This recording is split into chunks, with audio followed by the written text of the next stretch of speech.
Capítulo 101, la dura lección de Masburg. 5. La mañana siguiente a mi conversación privada con el barón Vladimir, recibí un informe mientras aún estaba en la cama. Señor conde, el duque Masburg acaba de llegar. Ya veo. ¿Dónde ha acampado? Ha establecido su posición a 1 hora y media de nuestra ubicación. Buen trabajo. Que suene la diana. El soldado que me reportó hizo una reverencia respetuosa y se retiró. Ordené a mi asistente en mi habitación que me ayudara a ponerme la armadura y el atuendo formal, y luego salí. Justo cuando estaba a punto de montar a caballo, oí ese sonido familiar que había escuchado con bastante frecuencia. Ta, ta, ta, ta, ta, tatarata. Ejército de reserva, ejército de reserva, ejército de reserva. Pocos minutos después de oírse ese sonido, todos los soldados empezaron a salir, corriendo de sus tiendas de campaña. Oye, date prisa, esto es un campo de batalla. Soldado Hans, sí señor. Si llegas tarde al pase de lista en el campo de batalla, el castigo mínimo es la flagelación, y si tienes mala suerte, la ejecución. Corran si quieren conservar la cabeza sobre los hombros. ¿Dónde está nuestro punto de reunión, sargento? 5 espacios más adelante,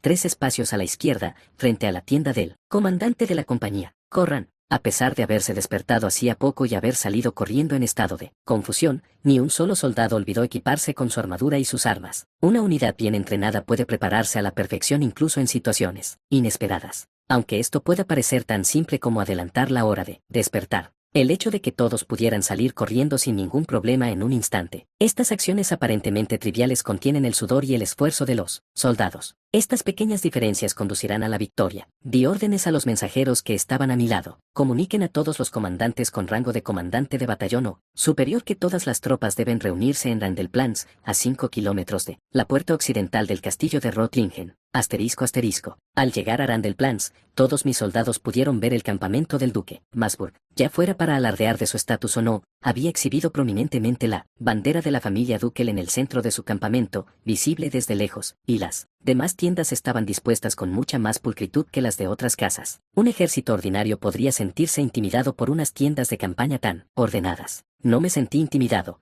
pero sí mejoré un poco mi opinión sobre el duque Masburg. Poco después, el duque Masburg y sus soldados comenzaron a salir de su campamento de forma ordenada. El duque, al frente, vestía una cota de malla grabada en oro con el escudo de su familia, y diversos diseños. Los nobles que lo seguían llevaban armaduras decoradas con oro, y diversos metales preciosos, aunque en distinta medida. Los soldados de vanguardia que lo seguían también vestían uniformes de colores brillantes y vivos, y cada uno de sus pasos estaba perfectamente sincronizado. Antes de que el duque se detuviera, golpearon el suelo con los pies desde el otro lado del río y gritaron a viva voz, como si intentaran intimidarlos. 1, 1, 1. ¡Viva su gracia el duque Masburg! ¡Viva Rumania! ¡Viva Dios! ¡Larga vida a Dios! ¡Larga vida a su gracia el duque! ¡Muerte al cobarde Creutel! Poco después, nuestros suboficiales respondieron a gritos. 1, 2, 3, 4. Arriba y alzad las lanzas. El grito de guerra. El grito de guerra es abajo Masburg. Al unísono con esto, los soldados alzaron sus lanzas y luego las golpearon contra él. Suelo con un ruido sordo antes de decir, abajo Masburg, gloria a su señoría el conde. Tras este intercambio de intimidaciones, el duque Masburg detuvo su caballo con audacia, lo suficientemente cerca como para que yo pudiera ver su rostro, y dijo, Silvan Creutel, aún estás a tiempo de admitir tu culpa, rendirte y someterte. Si lo haces, te mostraré clemencia y juraré por el honor y el prestigio de la casa Masburg, proteger tu honor y a tu familia. Aunque es costumbre antes de comenzar una guerra decir cosas como, te perdonaremos especialmente si te arrodillas ahora, jaja, e intentar quebrar la moral del enemigo. Que su gracia el duque,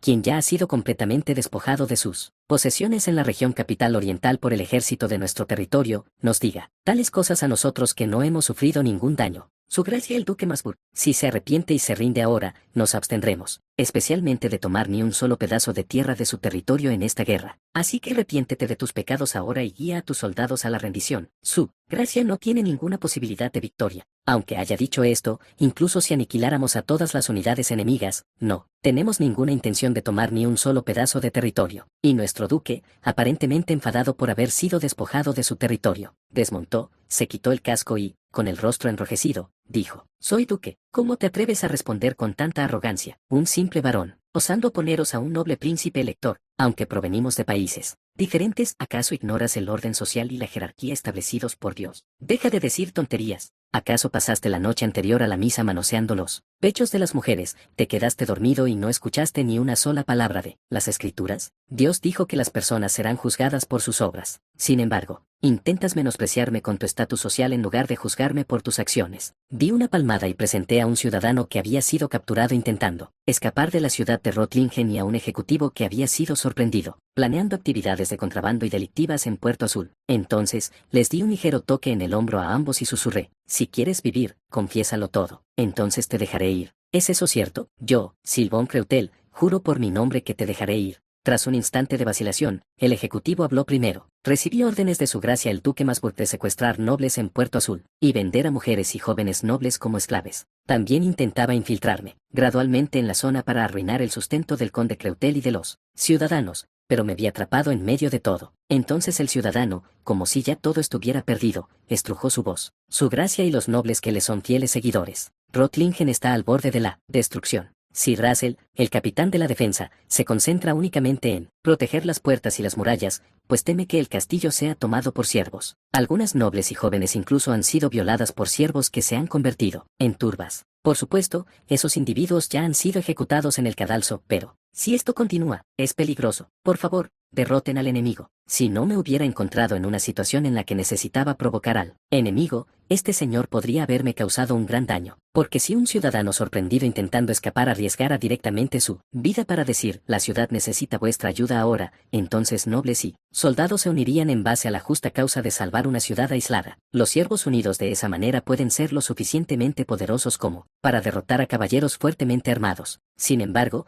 independientemente de que aumente la moral del enemigo, una declaración de ese tipo por parte de un ciudadano valiente a veces podría minar la moral de nuestros soldados. Si lo matara por haber quebrado la moral, tendría el efecto contrario, elevaría la moral del enemigo más de lo necesario. No me queda más remedio que dejar que Masburg lo mate o tomarlo bajo mi protección. Si lo tomara bajo mi protección, sin duda podría minar bastante la moral del enemigo. Puse una expresión como si estuviera muy conmovido por la declaración del ciudadano y dije con voz ligeramente exagerada: ¿cómo te llamas? Magdeburgo, un abogado de Rottlingen. Excelente, excelente, un comportamiento verdaderamente caballeresco. Eres demasiado valioso para estar bajo las órdenes de Masburg. ¿Considerarías trabajar para mí? No. Su señoría es el enemigo de nuestro ducado de Masburg. Aunque es un abogado de la clase noble, inferior a la de un caballero, su espíritu es genuino. Así que sentí cierto remordimiento, pero si tiene que ser un enemigo, debo eliminarlo, antes de que se haga más fuerte. Es una lástima, pero nosotros, la casa Creutel, admiramos tu valentía. Ante la muerte, sin siquiera una obligación de lealtad,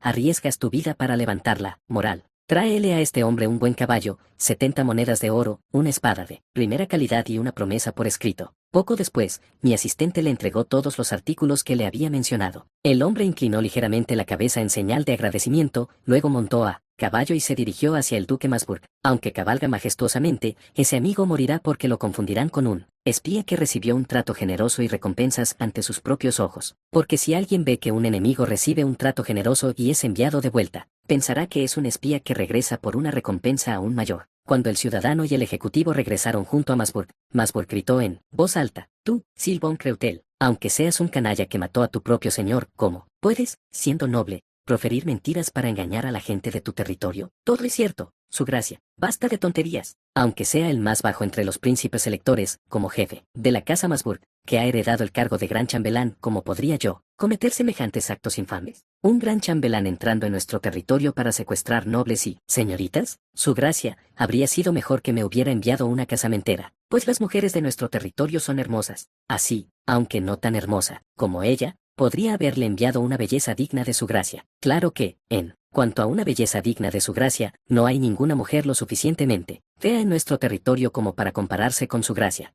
Ante estas palabras, nuestros soldados comenzaron a reír. He oído que la gente de la casa Masburg tiene barbillas tan prominentes que pueden colgar copas de vino en ellas y beber. ¿Qué debe ser una persona así? Oye, sigue siendo duque, no, así que deberíamos decir que tiene una apariencia singular. Tis, teniente, deberíamos decir simplemente que parece un campo después de que un buey lo haya arado y esparcido estiércol. ¡Qué rico y agradable! Al oír esto, Masburg pareció enfurecerse, arrojó su casco al suelo y dijo: ¡qué insolencia! Su gracia, solo respeto a los nobles que merecen respeto. Eres una escoria más repugnante que un cerdo, sin duda debes ser descendiente de dos hombres que se amaron. No es típico de los guerreros del teclado recurrir a los insultos y culpar a los padres de los demás cuando se quedan sin cosas que decir. Si lo piensas bien, la naturaleza humana es la misma en todos los casos, incluso el noble príncipe elector hace esto cuando se queda sin cosas que decir. Entonces saqué a relucir las palabras que había preparado para enfurecer tanto al duque que nos persiguiera como un loco. No, su gracia, al ver que utiliza la frase descendientes de dos hombres que se amaron, en nuestra contra, lamento decirle que debe pensar así porque así nació. Usted,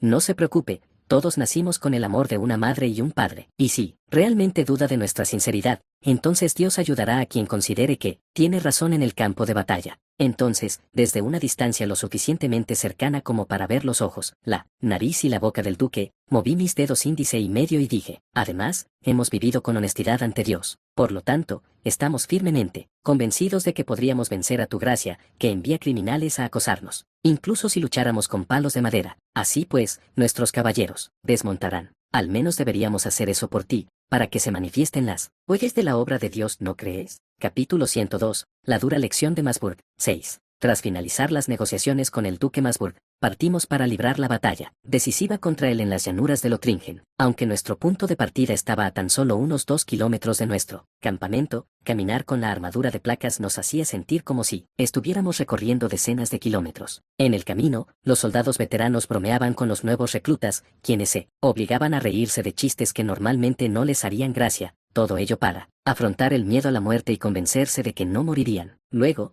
todos nos dirigimos a nuestros puestos asignados. Bajo mi mando había 100 caballeros, 1000 hombres de armas y 7000 infantes. El ejército central del mayor Frost contaba con 100 caballeros, 800 hombres de armas, y 4000 infantes. El flanco derecho de Val tenía fuerzas del mismo tamaño que las de Frost. El enemigo parecía decidido a romper nuestras líneas aprovechando su ímpetu inicial, colocando a sus soldados mejor equipados en primera línea. Cuanto más atrás se situaban sus tropas, peor parecía su equipamiento y entrenamiento. Con las tropas de élite del enemigo al frente, nuestra vanguardia sufriría numerosas bajas. Pero un comandante es alguien que prevé la muerte de los soldados y les ordena exponerse al peligro para lograr objetivos tácticos. Ahora no hay tiempo para dejarse llevar por esas emociones. Poco después, un soldado se acercó corriendo y me dijo, «Señor conde, ha llegado el momento. Por favor, de sus órdenes. Todas las fuerzas, avancen lentamente». Cuando di la orden, el mayor Frost, que estaba detrás de mí, la repitió. Sonaron las trompetas y se izaron las banderas que señalaban el avance. Mis soldados se movían como piezas de una sola máquina, todos con los mismos movimientos y al mismo ritmo. Tras caminar en silencio durante unos 10 minutos, no, quizás 20 minutos,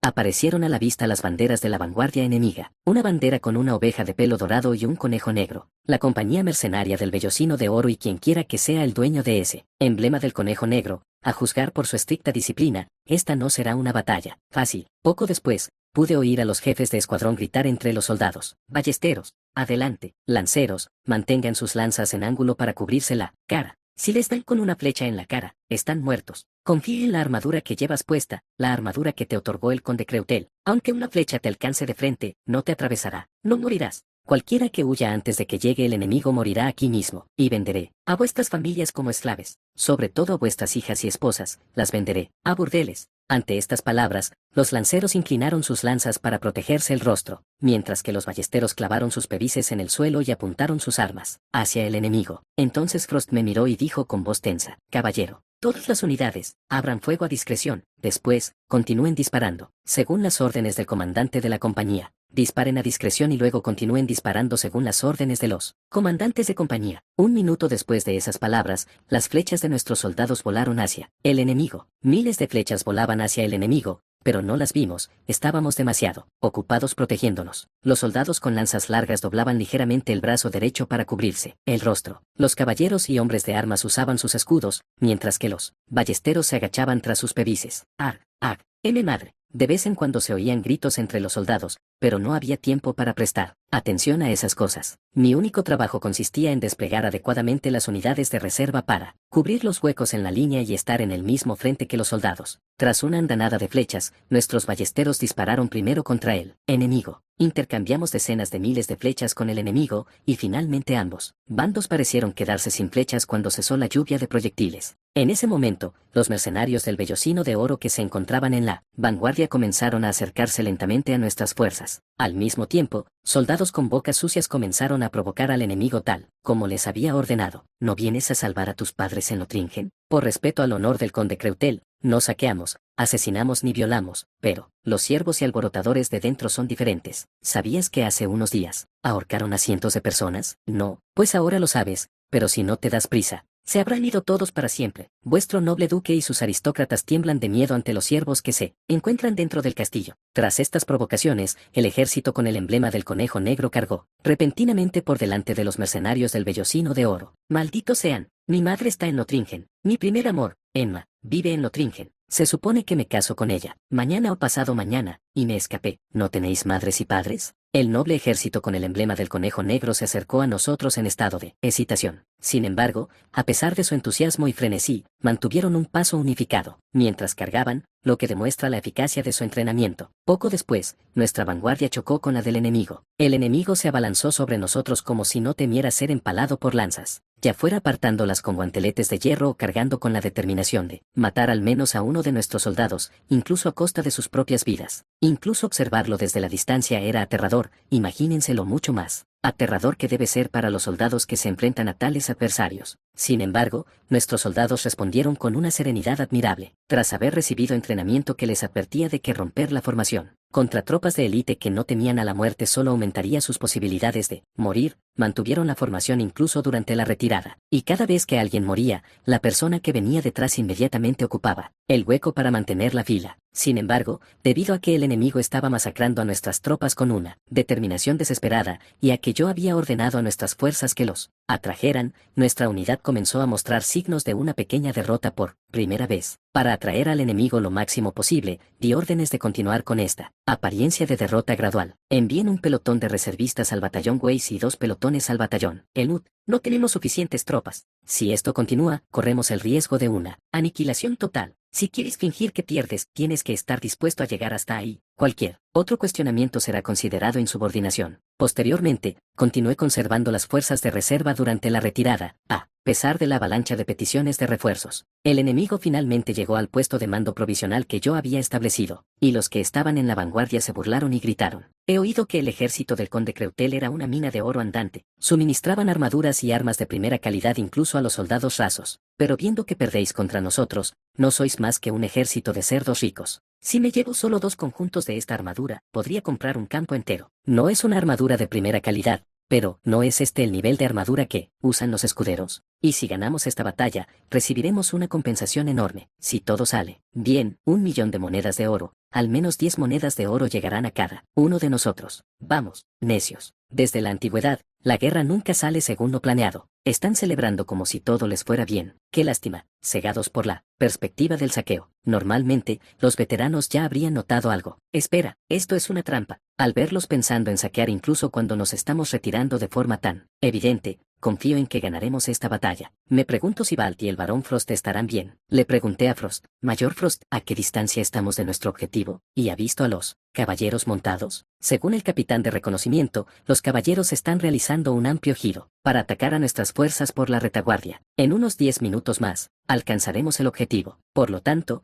se tarda 10 minutos en retirarse manteniendo la formación, o menos de 1 minuto si rompemos la formación y corremos. Entonces deberíamos apresurarnos a llegar a la posición y esperar, facilitando así que los caballeros enemigos nos ataquen por la espalda, lo más rápido posible, al tiempo que se expone al enemigo una vulnerabilidad calculada. Comiencen a dar órdenes para encender las antorchas y digan a los hombres de armas y caballeros posicionados en la retaguardia que se preparen para un ataque por la espalda, y ordenen a todas las tropas, avancen al trote hacia el punto objetivo, todos a correr. Al oír esto, Frost se quedó momentáneamente perplejo y preguntó, si rompemos la formación y corremos delante del enemigo, las bajas aumentarán drásticamente. ¿Por qué nos ordenan dar la espalda y correr? Ya les di las mismas órdenes a Balt y Frost. Preparen a todos para correr. Nos moveremos allí corriendo en los próximos 3 minutos. Hagan como si nos estuvieran derrotando. Dejen todo atrás excepto armas y armaduras. ¿Y qué pasa con las banderas? El éxito de la operación es el mayor honor, y las banderas se pueden rehacer. Abandonen incluso las banderas y corran. Al oír esto,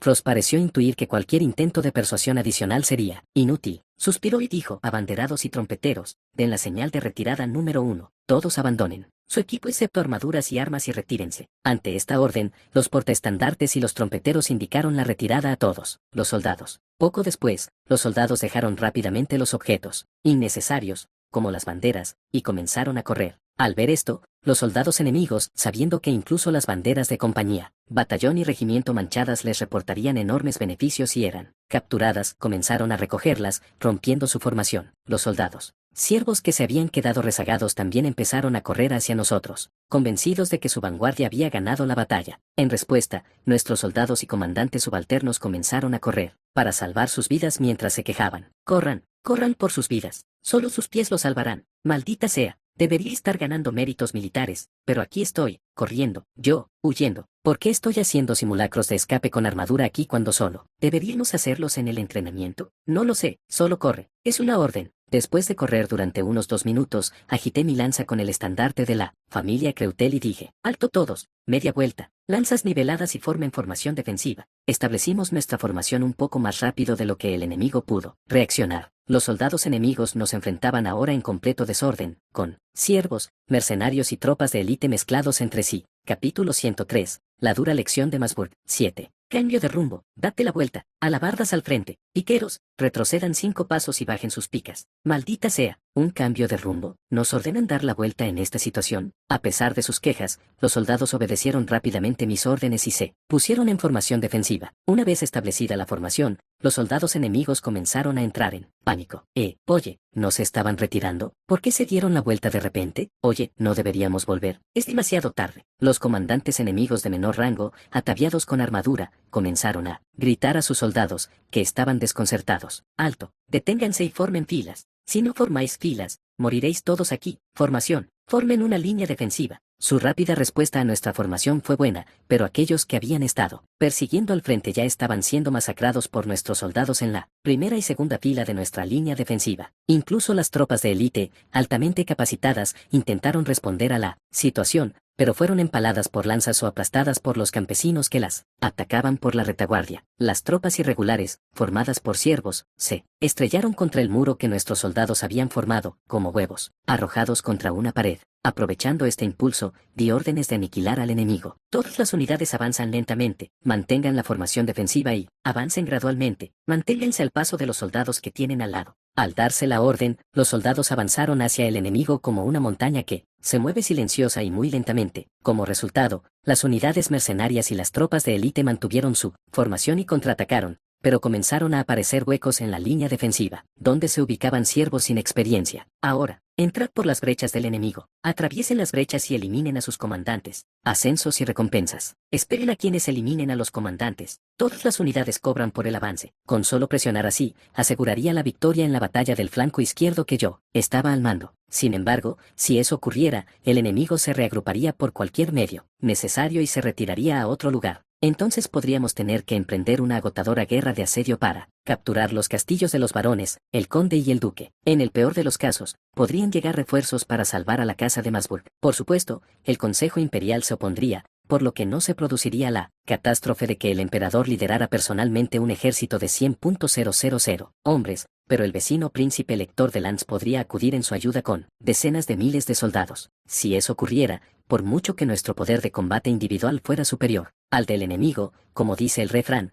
no hay héroe contra un número abrumador, y seríamos derrotados por fuerzas superiores. Así que tuvimos que poner fin a la guerra antes de que el enemigo pudiera enviar refuerzos. Mensajero. ¿Hay algún mensajero? Al oír mi llamada, apareció ante mí un mensajero con la insignia de teniente. Envía un batallón y ordena a todos los comandantes de batallón bajo mi mando que no avancen más de 400 metros desde su posición actual, incluso si la línea defensiva enemiga se derrumba. Adelante. Tras repetir mi orden, el teniente corrió lo más rápido posible hacia el comandante del batallón de reserva que se encontraba cerca y le dijo órdenes de su excelencia. El conde, movilicen a todos los miembros de este batallón para entregar el mensaje. La orden es no avanzar más de 400 metros desde la posición actual, incluso si su línea defensiva se derrumba. Entendido. Capitán Falken, Capitán Sale, Capitán Gallis, Capitán Jack, transmitan el mismo mensaje a los soldados de su compañía y muévanlos por escuadrones. Rápido. Sí, señor. Seleccione a los hombres más rápidos y envíelos a transmitir el mensaje. A la sala central, izquierda y derecha. Unos 30 minutos después, nuestros soldados cesaron su feroz persecución. Al mismo tiempo, el enemigo parecía haber reagrupado sus filas dispersas, ya que ahora respondían a nuestros ataques con mayor solidez que antes. Arg, muere. Vuelve a mamar de tu madre en vez de quedarte ahí sentado. Levántate, cabrón. Si sois mercenarios, compórtate como tal y vete a casa. Cuando ordené que se detuviera el avance, estallaron feroces combates. En esta situación, donde ninguno de los bandos podía avanzar ni un paso mientras se empujaban mutuamente, deliberadamente conservé tantas tropas de reserva como fue posible para mantener esta situación. Gracias a eso, mientras que el enemigo parece haber agotado casi todas sus reservas, nosotros apenas hemos utilizado una quinta parte de las nuestras. Esto significa que el cansancio de nuestros soldados en primera línea es extremo. Es hora de reemplazar las unidades de primera línea con otras unidades. Información a todas las unidades de primera línea retroceden y las unidades que están detrás avanzan al frente. Dejen a los muertos, pero rescaten a los heridos en la medida de lo posible. Recogen a los heridos y routen la vanguardia con las unidades que están detrás. Con esas palabras, la vanguardia comenzó a intercambiar posiciones con las unidades que la seguían. Me preocupaba que el enemigo pudiera atacar durante ese lapso, pero también parecían estar intentando reagrupar sus filas, que se habían desmoronado mientras nos perseguían. Gracias a ello, pudimos completar la rotación de nuestras unidades de primera línea, sin sufrir grandes pérdidas. Las unidades que rotaron bajaron rápidamente sus lanzas, y el enemigo respondió, bajando sus armas para formar una línea defensiva. Nuestros soldados y los soldados enemigos se atacaban mutuamente con sus armas, para matarse, y aproximadamente por cada 4 soldados enemigos que caían, uno de los nuestros moría. A medida que la batalla se intensificaba y el movimiento de las picas se volvía desordenado, los comandantes de compañía de cada unidad daban órdenes. Equipo de asalto, adelante. Equipo de asalto, prepárense para la carga. Los que porten espadas a 2 manos, corten las astas de las picas enemigas, y los que porten alabardas, presten apoyo. Los portadores de dagas avanzan primero en posición prona. Tras esas palabras, hombres con armaduras de cuero endurecido comenzaron a arrastrarse hacia el enemigo con dagas en mano. Se deslizaban como serpientes, atacando sigilosamente los tobillos y las rodillas del enemigo. Tras arrastrarse durante unos 10 minutos y llegar a los pies del enemigo, levantaron con cuidado sus dagas y les atacaron los tobillos. Los soldados cuyos tobillos fueron golpeados comenzaron a gemir mientras la sangre brotaba a borbotones. Madre, mi tobillo, ya no puedo apoyar el tobillo. Mientras los soldados de vanguardia enemigos, con los tobillos heridos, dejaban caer sus lanzas, soldados con armadura completa de placas, con la parte frontal reforzada, y empuñando alabardas y espadas a 2 manos, se abalanzaron sobre ellos. Los espadachines que empuñaban armas a 2 manos entraron por las brechas en la línea enemiga y comenzaron a cortar todas las astas de las picas, mientras que los alabarderos usaban sus armas para abrir agujeros en las cabezas de los soldados aturdidos que venían detrás. Los piqueros comenzaron a eliminar al enemigo rodeando a aquellos que aún mantenían su formación de picas en forma de media luna. A estas alturas ya deberían haberse retirado, pero parecían pensar que aún no era el momento y continuaron manteniendo su posición. En ese momento, tuve la certeza de que la fuerza principal de caballeros del enemigo rodearía a las unidades de infantería por la retaguardia, y como para confirmar mis sospechas, un explorador apareció a mi lado e informó: informen a su excelencia el conde. Los caballeros y la caballería del ejército del duque Masburg están realizando un amplio desvío hacia nuestra retaguardia. ¿Cuántos hay? 4.000 hombres. Y parece que el conde Wilhelm,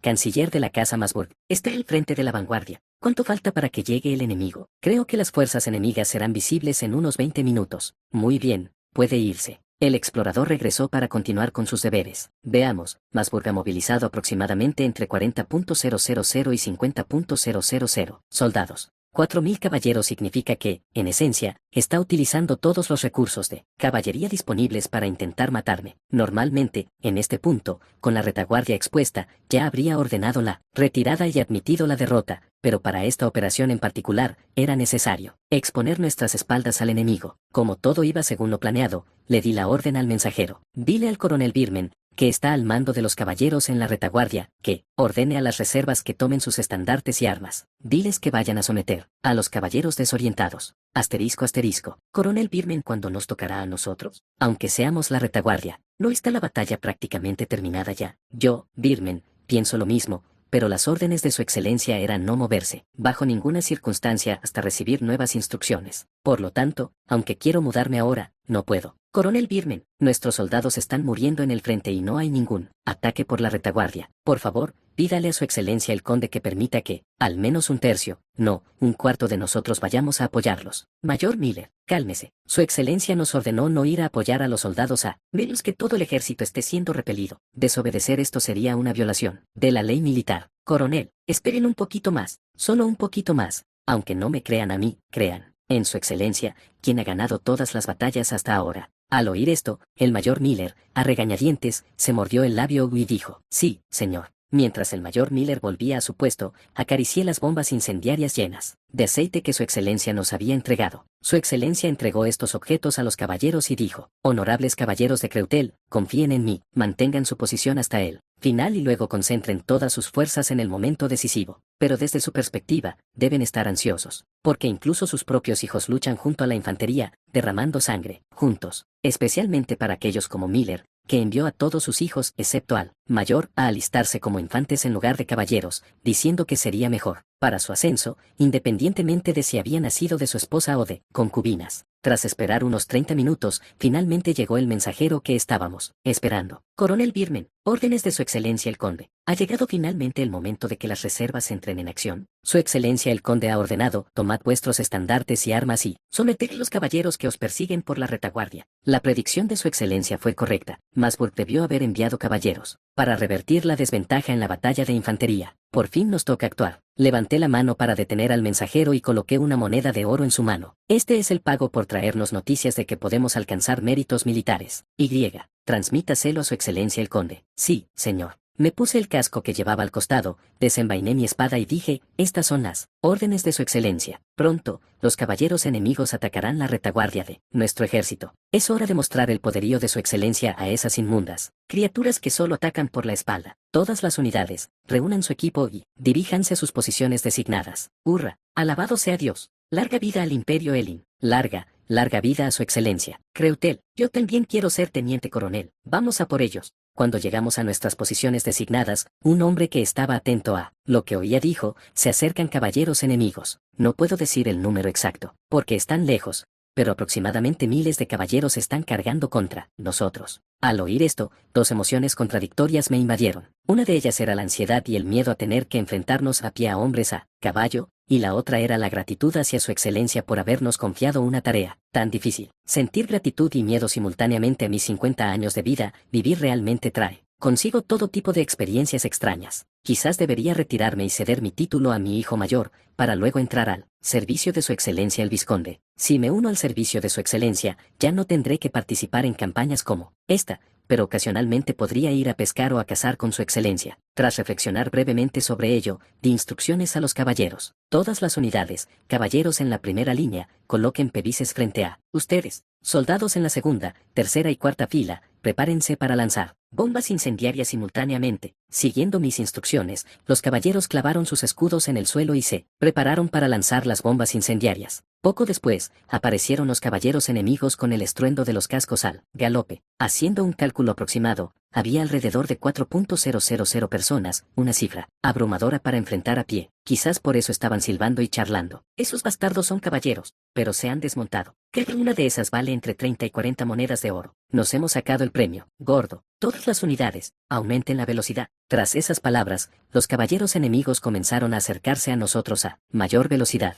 Unos 300 metros hasta que choquen con nosotros, 250 metros, 200 metros, 170. Cuando la línea del frente enemiga alcanzó aproximadamente 150 metros a simple vista, los caballeros abanderados dieron órdenes a los caballeros, coloquen bombas incendiarias en las jabalinas, y carguen las jabalinas en los lanzadores. Ante esta orden, los soldados combinaron las bombas incendiarias con mechas, encendidas con las jabalinas. Entonces hice la señal. Poco después, nuestros caballeros arrojaron las bombas incendiarias hacia el enemigo y luego rezaron. Recé pidiendo poder para castigar a esos caballeros deshonrosos del duque. Capítulo 104. La dura lección de Masburg. 8. Cientos de bombas incendiarias atadas a jabalinas surcaban el aire, y los caballeros enemigos las desviaban con sus escudos. Sin embargo, algunos no lograron bloquear las lanzas que se aproximaban, e incluso aquellos que consiguieron desviarlas resultaron quemados por el aceite en llamas que salpicó cuando las botellas se hicieron añicos contra sus escudos, envolviendo tanto a caballos como a jinetes. El olor a carne asada llegaba hasta donde estábamos, a más de 100 metros de distancia. Sin embargo,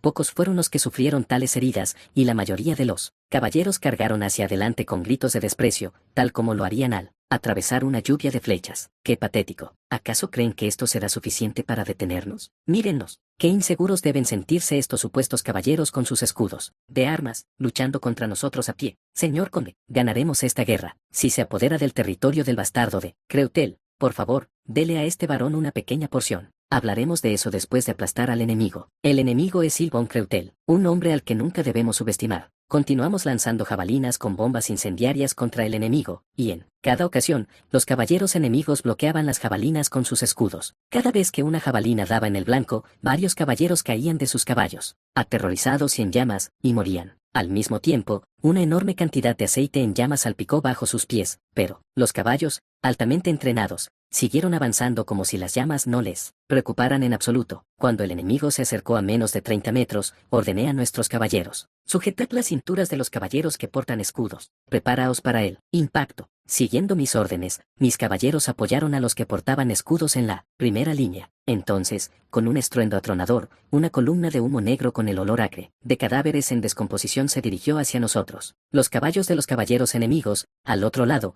parecían incapaces de concentrarse en medio del tremendo ruido y el humo, ignorando las órdenes de sus jinetes. No, se sacudieron salvajemente como si intentaran salvarse, arrojando a sus jinetes de sus lomos. Cálmate, Max. Esto es un campo de batalla. Idiota, los que vienen por detrás no pueden parar. Sal de ahí ahora mismo. Tal y como habían dicho, los caballos que venían cargando desde atrás se dejaron llevar por su inercia y comenzaron a pisotear todo su paso, tanto caballos como hombres. En el proceso, innumerables caballeros enemigos con armadura fueron aplastados, hasta quedar irreconocibles, perdiendo su forma humana como si fueran carne de cerdo picada. En medio de este caos extremo, los caballeros se prepararon para luchar contra sus caballos antes que contra nosotros con tal de sobrevivir. Los que sobrevivan, maten primero a los caballos desbocados. Luego regresen a la fuerza principal. Regresen a la fuerza principal para reagruparse. Luchen contra los caballos. Cálmense, mantengan su dignidad de caballeros. A pesar de estas palabras, muchos de ellos se vieron abrumados por el terror del campo de batalla y perdieron la razón. Algunos jóvenes caballeros ya estaban delirando como locos, mientras que los pusilánimes buscaban a Dios en aquella escena infernal que parecía irreal. Madre, quiero volver con mi madre. Esto es un infierno. Oh, Señor. Dios Daus, ¿por qué nos sometes a tales pruebas? Este fiel siervo te ruega humildemente que nos lleves al reino de Daus. Muévanse, me voy, huyo de este campo de batalla infernal. Estas son las órdenes del conde. No obedeceréis las órdenes de su excelencia si eso significa sobrevivir en este campo de batalla. Cállate, si no quieres que te pisen los cascos, primero tenemos que huir. Incluso los caballeros que vivían con honor y orgullo se habían convertido en niños, asustados en el campo de batalla diseñado por su excelencia, y muchas de estas pobres almas, con sus armaduras y finas armas, estaban siendo pisoteadas por los cascos de los caballos que una vez amaron. Fue una escena verdaderamente espantosa, difícil de presenciar,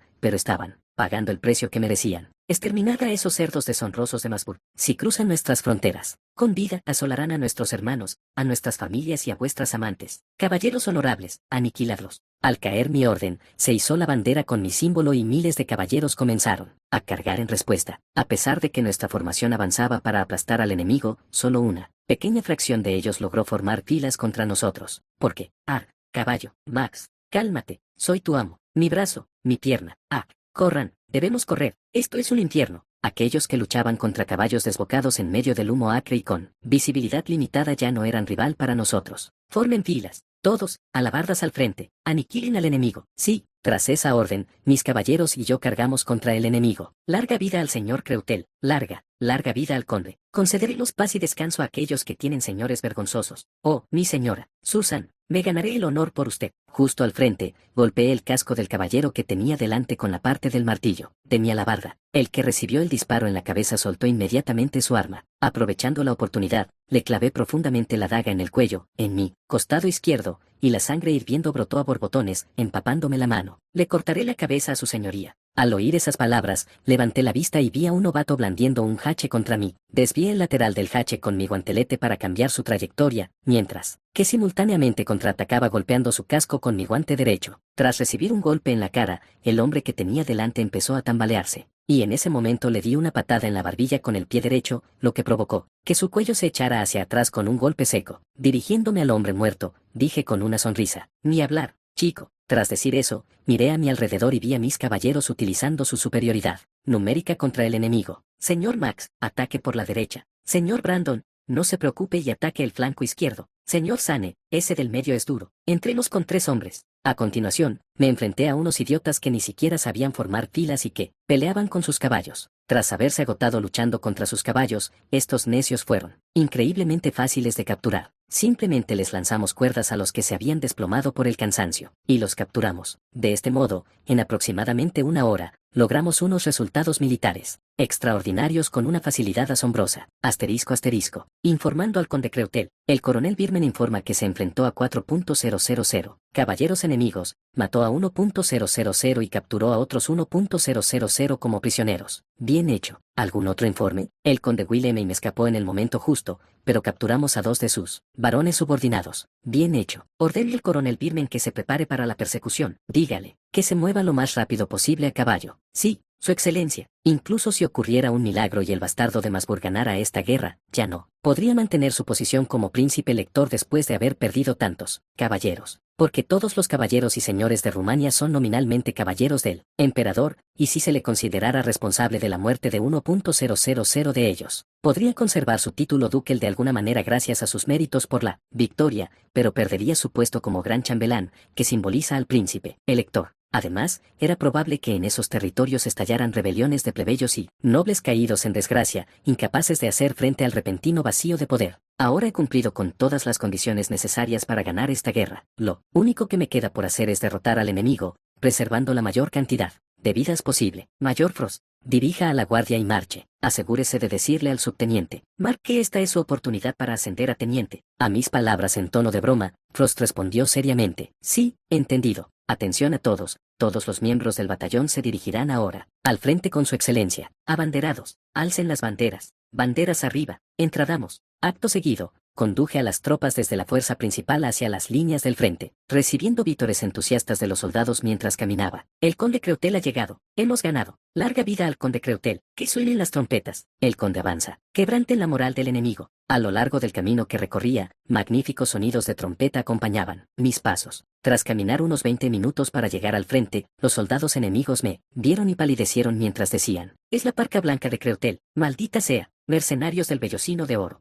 Reagrupense, oigan, locos, ¿a dónde corren? Esto es un incumplimiento de contrato, ya estamos al borde de la aniquilación, nos reagruparemos y regresaremos. Con esas palabras, los mercenarios del vellocino de oro retiraron sus fuerzas con el pretexto de reagruparse. Dado que se están retirando tras sufrir grandes pérdidas, probablemente no dañará su reputación, pero es probable que el bastardo de Masburg aproveche esta oportunidad para pagarles lo menos posible. Pero para nosotros, tener menos élites a las que enfrentarnos no es malo en absoluto. Luego observé a los soldados que teníamos delante. Sargento, estamos acabados. Incluso los mercenarios del vellocino de oro nos han abandonado. Ya no podemos. Tonto. ¿Y si te oyen esos policías militares que están detrás de nosotros? Ríndanos ante el conde Creutel, que está frente a nosotros. Déjate de tonterías, Jackson. No hay garantía de que acepte nuestra rendición. Su moral ya se había derrumbado, y para el panorama general que se avecinaba, necesitaba campesinos que pudieran sobrevivir en territorios que yo había devastado. Cualquier matanza adicional sería una masacre de vidas inocentes y una insensatez, que solo perjudicaría a mis soldados. Tras la contundente derrota del duque de Masburg, no le quedaba más remedio que negociar la paz. Ríndanse. Quienes se rindan no sufrirán más daño y serán tratados con respeto. Capítulo 105. La dura lección de Masburg.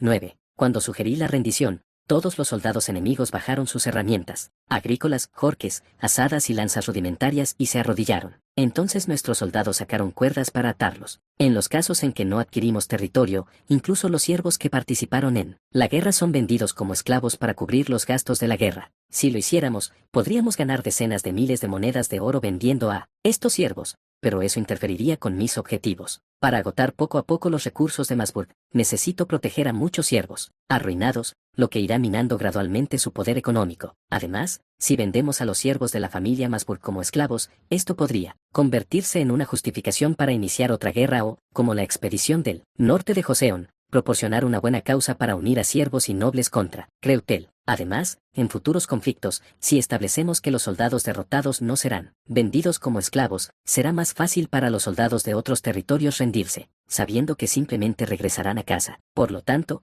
ahorrar unas pocas decenas de miles de monedas de oro esclavizando siervos supondría una pérdida a largo plazo. Alto. ¿Qué crimen han cometido estas pobres almas? Son gente miserable que vino a la batalla solo porque el malvado y vil Masburg amenazó con matarlos a ellos y a sus familias si se negaban. Como creyente en Dios y como caballero que conoce el honor, no deseo infligir un castigo severo a tales personas. Cuando mi orden se extendió por todo el ejército, los soldados liberaron a regañadientes a los siervos encadenados. Al principio, los siervos estaban confundidos, pero luego rompieron a llorar de gratitud al darse cuenta de que no serían vendidos como esclavos y podrían regresar a casa. Gracias, conde. por fin podemos irnos a casa. Aunque no volveremos con botín, al menos tendremos algo que comer cuando regresemos. Gracias por permitirme volver a ver a mi esposa, que parece una zorra, y a mis hijos, que parecen conejos. Me dirigí a ellos. La guerra prácticamente ha terminado. Nuestro ejército ha ganado y Su Alteza, el Duque Masburg, ha sido derrotado. Llevad esta noticia al comandante de la guarnición de Lotringen y volved a vuestros hogares. Gracias, gracias. Casi todos los soldados, a excepción de los comandantes de infantería, comenzaron a moverse hacia Lotringen de inmediato. Así pues,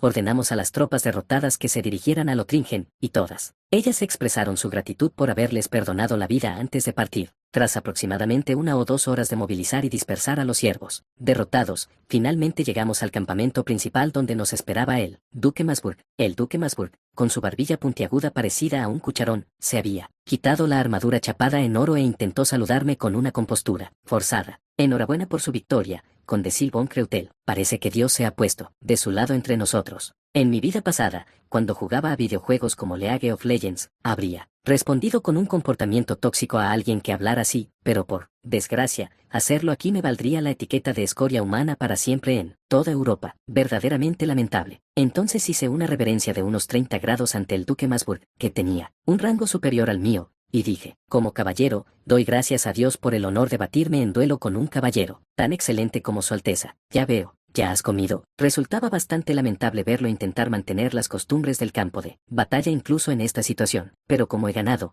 puedo permitirme mostrar tanta cortesía. Mayor Frost, pida prestado un caballo del campamento de Su Alteza y vaya a nuestro campamento principal a traer comida, no la que comen los soldados, sino comida digna de ser servida a Su Majestad el Emperador. Sí, entendido. ¿Cuántas raciones debo llevar? Mi suegro nos acompañará, así que 3, no, 4 raciones. Sí, Su Excelencia. El mayor Frost montó a caballo y salió a buscar la comida. Entonces le sonreí a Masburg y le dije, entiendo que Su Alteza tiene un gran aprecio por el arte. Quizás podría recibir algunas lecciones sobre el tema hasta que lleguen mis invitados. Ante mi pregunta, el Duque Masburg forzó una sonrisa y comenzó a explicar. Muy bien, escucha atentamente lo que dice sobre las pinturas de Alfonso. Asterisco asterisco. Tras casi 2 horas, el sonido de cascos de caballo comenzó a acercarse desde una corta distancia del campamento principal de Masburg. Poco después, un caballero elegantemente ataviado con armadura desmontó y se arrodilló ante el duque, rindiéndole sus respetos. Duque Masburg, conde Creutel, Su Alteza Sergei Vladimir Vasiliev, el León del Norte, llegará en unos 10 minutos. Lo entiendo. Gracias por avisarnos. Sí, entonces deberíamos preparar el asiento de honor, traer otra silla. El Duque Masburg intentó mostrarse tranquilo, pero sus pupilas temblaban, incapaz de ocultar su pánico. Parece que ahora se da cuenta de que la situación es mucho más grave de lo que pensaba. Pero, Su Alteza, la suerte ya está echada. Ahora, Su Alteza debe concedernos todo lo que le pidamos. Justo en ese momento, llegaron los soldados con comida cargada en el pequeño carrito que yo había preparado. Su Alteza, Su Excelencia, les he traído su comida. Un filete de ternera recién cortado, con baguette, mantequilla, el mejor vino de Borgoña y malvaviscos con galletas. Bien hecho. El rey de la Unión del Norte llegará pronto. ¿Esto también le parece adecuado a él? Sin duda, señor.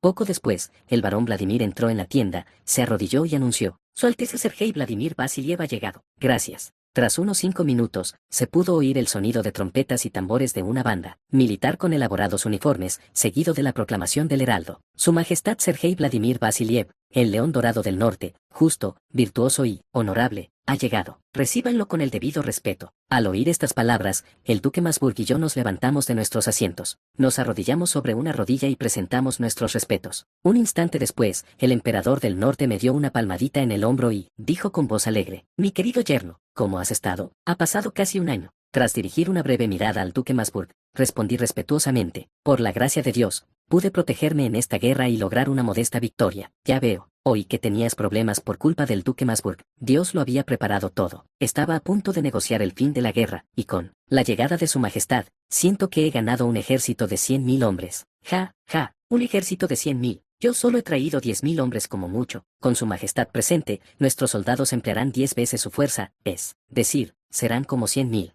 Aunque mis palabras contenían halagos, el valor del Emperador del Norte, ahora mi suegro, a la hora de presionar a Masburguera, en efecto, comparable al de 100.000 soldados. porque si concluimos bien esta negociación y conseguimos que la Unión del Norte tenga una base para avanzar hacia Rumanía, la atención de los numerosos señores y soldados rumanos se centrará en el emperador. Además, compartir el botín con el emperador en lugar de tomarlo yo solo me da una justificación más sólida para hacer exigencias más despiadadas. A continuación, el emperador puso su mano sobre el hombro del duque Masburg y dijo, ya que Dios le ha concedido la victoria a mi yerno, no guardaré ningún rencor personal contra ti. Sin embargo, aún tenemos asuntos pendientes, ¿no es así? Así que, comamos primero y hablemos con calma. Al oír esto, el duque Masburg respondió con voz apagada, ¿cómo podría negarme, su majestad? Entonces yo, como principal contribuyente al fin de esta guerra y en ejercicio de mi legítima autoridad como soberano, alcé la voz. Primero, Su Alteza, Su Majestad y yo concertamos una alianza matrimonial antes de esta guerra. Sin embargo,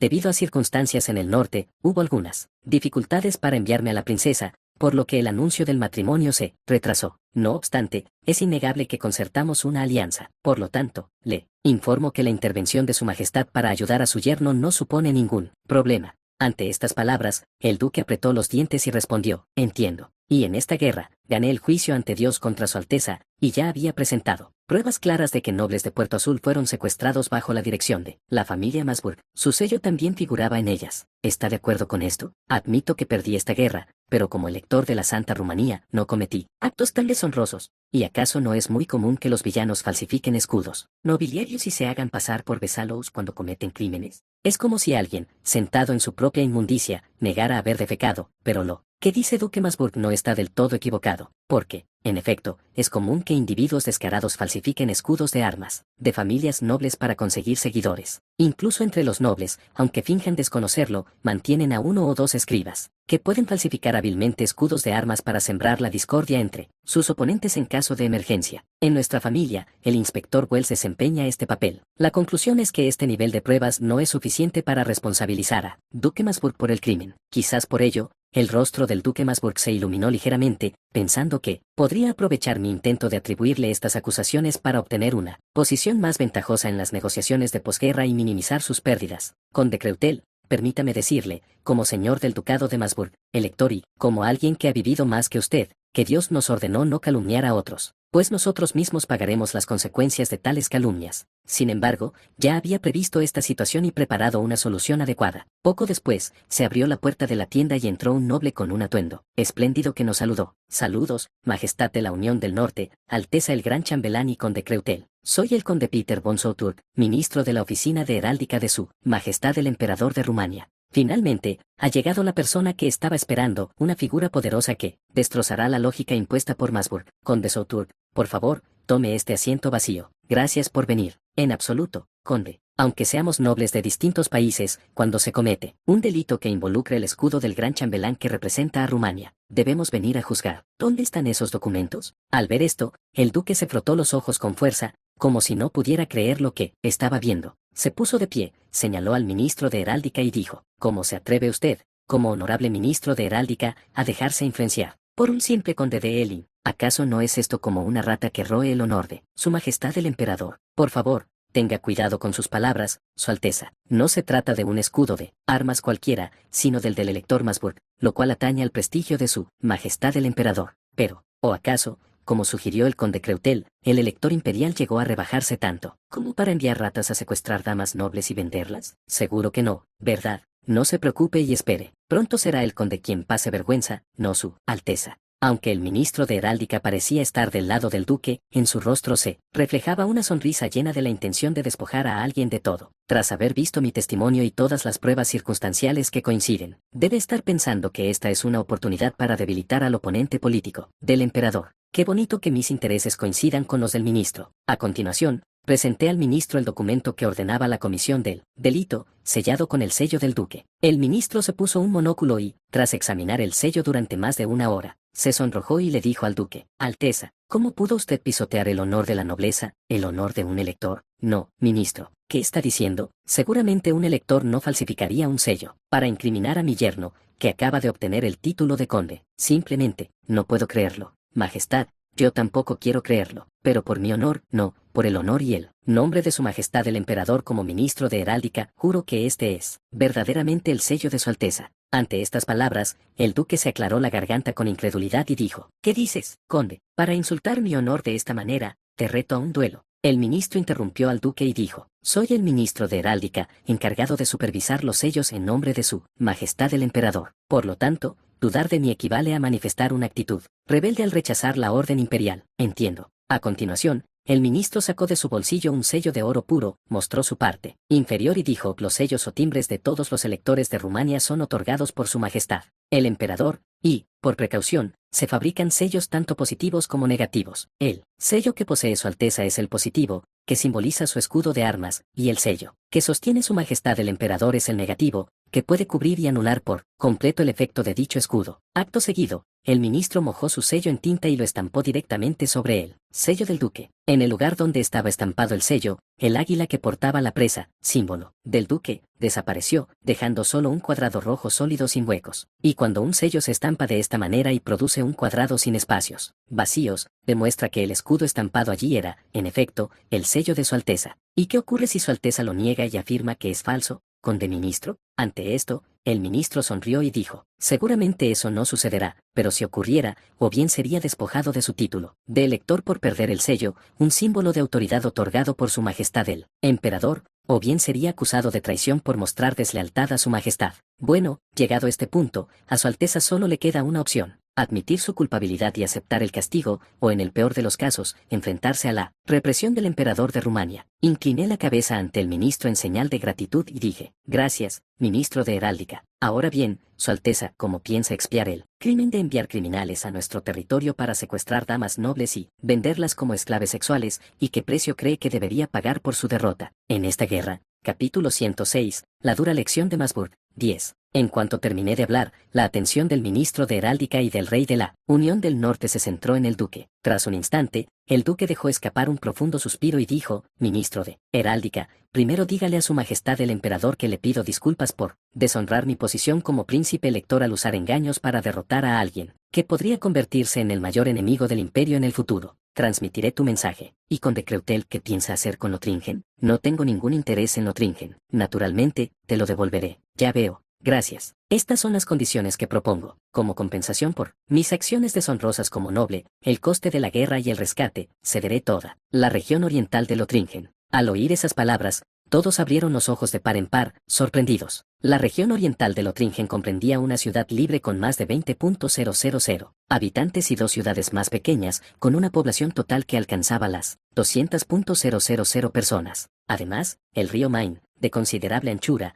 la atravesaba, y con un desarrollo adecuado, podría albergar hasta 500.000 personas. Al ver que el duque ofrecía semejante tierra como si la estuviera tirando, el ministro de heráldica preguntó con voz asombrada, Su Alteza, aún así, toda la región oriental de Lotringen, eso es casi del tamaño de un condado. En efecto, sin embargo, he cometido varios actos deshonrosos en esta guerra y he sufrido una gran derrota, por lo tanto, debo ofrecer una compensación adecuada. Por supuesto, puesto que se trata del territorio de Su Alteza el Gran Chambelán, su majestad no pondrá objeción. Al contrario, al ver que usted paga un precio tan alto, como expiación, reconocerá su sinceridad. A juzgar por la facilidad con la que accede, el emperador debió de haber ordenado al ministro de heráldica que le extrajera las muelas al duque. De lo contrario, incluso en las negociaciones posteriores a la derrota, no me habría permitido tener un territorio del tamaño de un condado sin una sola palabra de protesta. Aunque el duque fue derrotado de forma abrumadora, sería el mayor tonto del mundo si aceptara lo que ofrece sin cuestionarlo, porque debe haber algún motivo oculto detrás de esta oferta, y ese motivo es obvio. Puede ganar tiempo mientras reconstruyo la región de Lotringen, que está prácticamente destruida,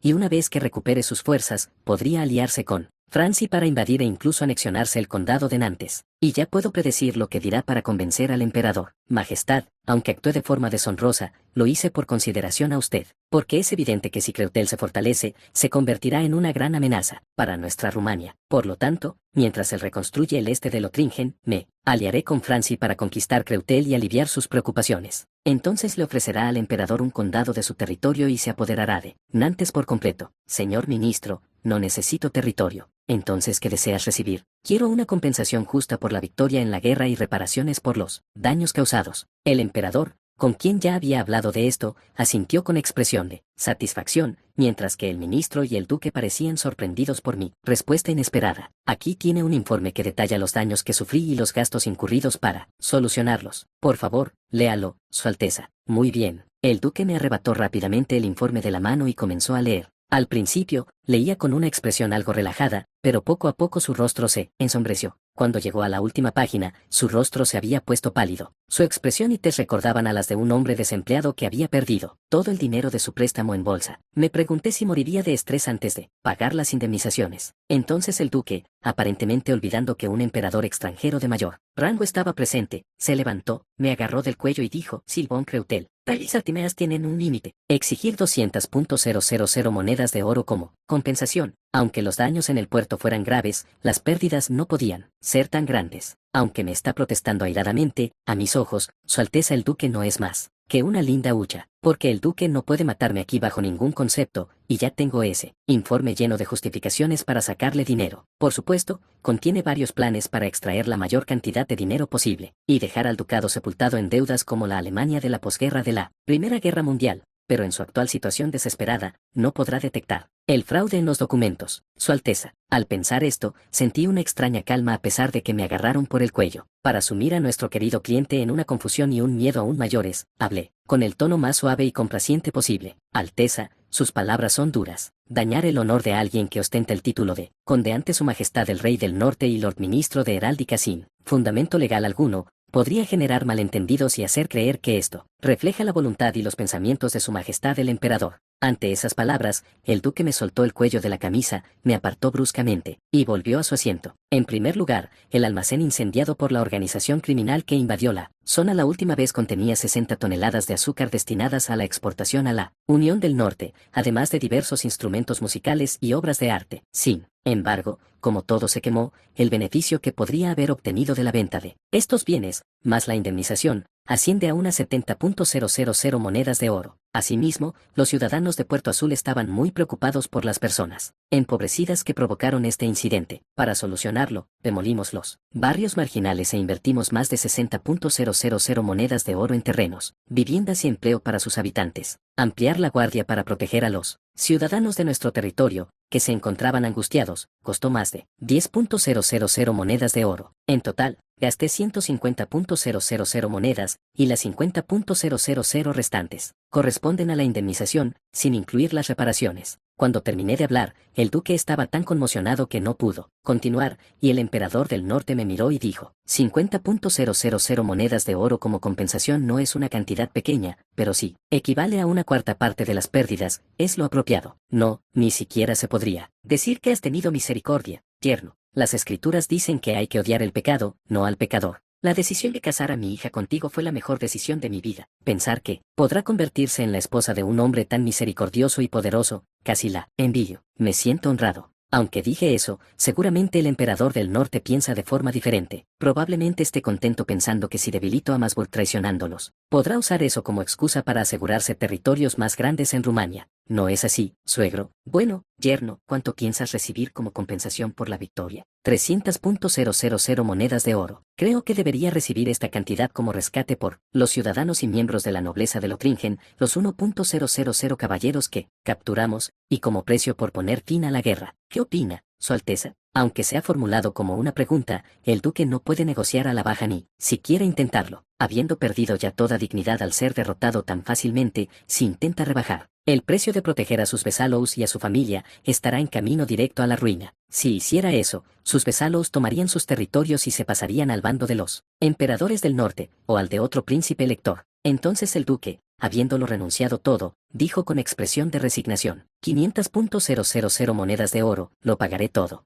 Señor ministro de Heráldica, como representante del emperador de Rumanía, ¿ve usted algo injusto en este contrato? El ministro de Heráldica asintió con la cabeza, mostrando su acuerdo con mis palabras. Muy bien, entonces, Majestad, que desea recibir como justa compensación por participar en esta guerra y derramar sangre. Ante esas palabras, el emperador señaló la baronía de Maguncia y la baronía de Linz en el mapa extendido sobre la mesa y dijo: me gustaría ganar en Maguncia y Linz. Aunque el emperador ocupó tanto Maguncia como Linz con tan solo 10.000 hombres, mantener Maguncia sería el límite, y si las negociaciones no salen bien, probablemente renunciará a la baronía de Linz. como si fuera un gesto generoso y se quedará con Maguncia. Efectivamente, el duque se levantó de un salto y alzó la voz hacia el emperador. Majestad, ¿qué disparate es este? Maguncia y Linz solo envió a 10.000 soldados. Nada más, y eso sin siquiera anunciar la alianza matrimonial con el conde de allá. Pero el emperador, un político profesional que sabe cuándo abandonar la conciencia, en aras del país y el territorio, respondió con una declaración aún más inconcebible. ¿No acaso no dije que mi hija no podía venir debido a ciertas circunstancias, duque? Y ya he ocupado Maguncia y Linz. No se trata simplemente de reconocer mi soberanía, dado que tienes pruebas de la alianza matrimonial, tu entrada no carecía de justificación, pero eso no significa que pueda concederte tanto Maguncia como Linz. Señor ministro de Heráldica, ¿qué opina? El ministro de Heráldica suspiró y dijo, lo que dice el duque tiene cierta validez. Además, independientemente de la situación, usted entró sin anunciar públicamente su matrimonio. Teniendo en cuenta estos puntos, elija solo una de las dos ciudades, Maguncia o Linz. Tener que negociar sobre territorios que ocupé mientras participaba en la batalla, por mi yerno. Mi destino es verdaderamente desafortunado. Bien, entonces tomaré la baronía de Maguncia y su Salsafen anexa. ¿Está de acuerdo, duque? El duque parecía estar pensando, moviendo los ojos de arriba a abajo, de izquierda a derecha, y luego dijo, ve bien, hagámoslo. Entonces miré al ministro de Heráldica y le dije, señor ministro, por favor, prepare ahora el documento de compromiso. El ministro redactó los términos acordados en 4 hojas de papel sin un solo error. Tras verificar todo, colocamos los sellos sobre las 4 hojas dejando solo las esquinas a la vista y, a continuación, alineamos las esquinas de los papeles de manera que los 4 sellos formaran un patrón completo. Con ello, se concluyó el tratado de indemnización y cesión territorial. Después, el duque, su majestad, el ministro de Heráldica y yo comimos la comida que había preparado y luego nos dispersamos. Fue un día tan vertiginoso que apenas podía mantener la calma. Capítulo 107, la dura lección de Masburg. 11. Tras finalizar las negociaciones públicas y regresar, me encontré, como era de esperar, con una fiesta en pleno apogeo. Los soldados disfrutaban de la cerveza, el vino y la carne que les proporcionaban los comerciantes del campamento, y mientras bebían, se habían instalado tiendas de campaña para que pudieran pasar la noche allí. Dentro de las tiendas, las mujeres exhibían sus pantorrillas y muslos para seducir a los hombres, y desde algunas tiendas ya se podían oír los sonidos apasionados de hombres y mujeres. No quería interrumpir a los soldados que celebraban su victoria, así que desde mi regreso llevaba puesto mi uniforme de teniente como disfraz. Quizás por eso, los soldados continuaron su animada conversación incluso cuando me vieron. Sinceramente, cuando el coronel Birmen nos dijo que atáramos bombas incendiarias a las jabalinas y las lanzáramos, pensé que se había vuelto loco. ¿No te pareció lo mismo? Sí, señor. Pensé que lanzar bombas incendiarias llenas de aceite sería inútil contra hombres a caballo con armadura. Así que pensé, ¿qué más da? Y lo tiré. Oye, ¿quién iba a pensar que se oiría un estruendo ensordecedor y que saldría humo negro? Después de eso, prácticamente ganamos la batalla por goleada, ¿verdad? Sí, este viejo tuvo la suerte de capturar a 2 caballeros enemigos. Jajaja. Incluso, podría conseguir un ascenso. Aunque no te asciendan, ganarás al menos entre 30 y 40 monedas de oro con la recompensa y la venta de la armadura. Pero solo nos invitarás a una copa. Bueno, esto no puede ser. No puedo permitir que digan que un comandante es tacaño. Síganme todos. Les alquilaré una tienda de campaña a cada uno para toda la noche. Habla mucho, pero alquilar esas tiendas de campaña le costará al menos 10 monedas de oro. El salario de un comandante es de 2 monedas de oro al mes, así que se está gastando el sueldo de 5 meses en dinero de recompensas. Ya sea en mi territorio o en el de otros, parece que los nobles viven y mueren por el honor y la ostentación. En el pasado, me habría divertido con ella después de una batalla, pero ahora que se ha convertido en concubina de un conde en lugar de solo en varón, no puedo traerla aquí. Debería tomar una copa con el barón Frostival. Con ese pensamiento en mente, me dirigí a mi tienda de campaña, donde encontré carne asada intacta, varios tipos de pan y sopa preparada. Balt y Frost me saludaron con entusiasmo. Señor, ¿estás aquí? Te hemos estado esperando. Conde, por favor, siéntese, debe tener hambre. No podemos comer hasta que lo haga. Muy bien. Por cierto, ¿no les apetece ir a divertirse como los demás soldados? Frost respondió con seriedad,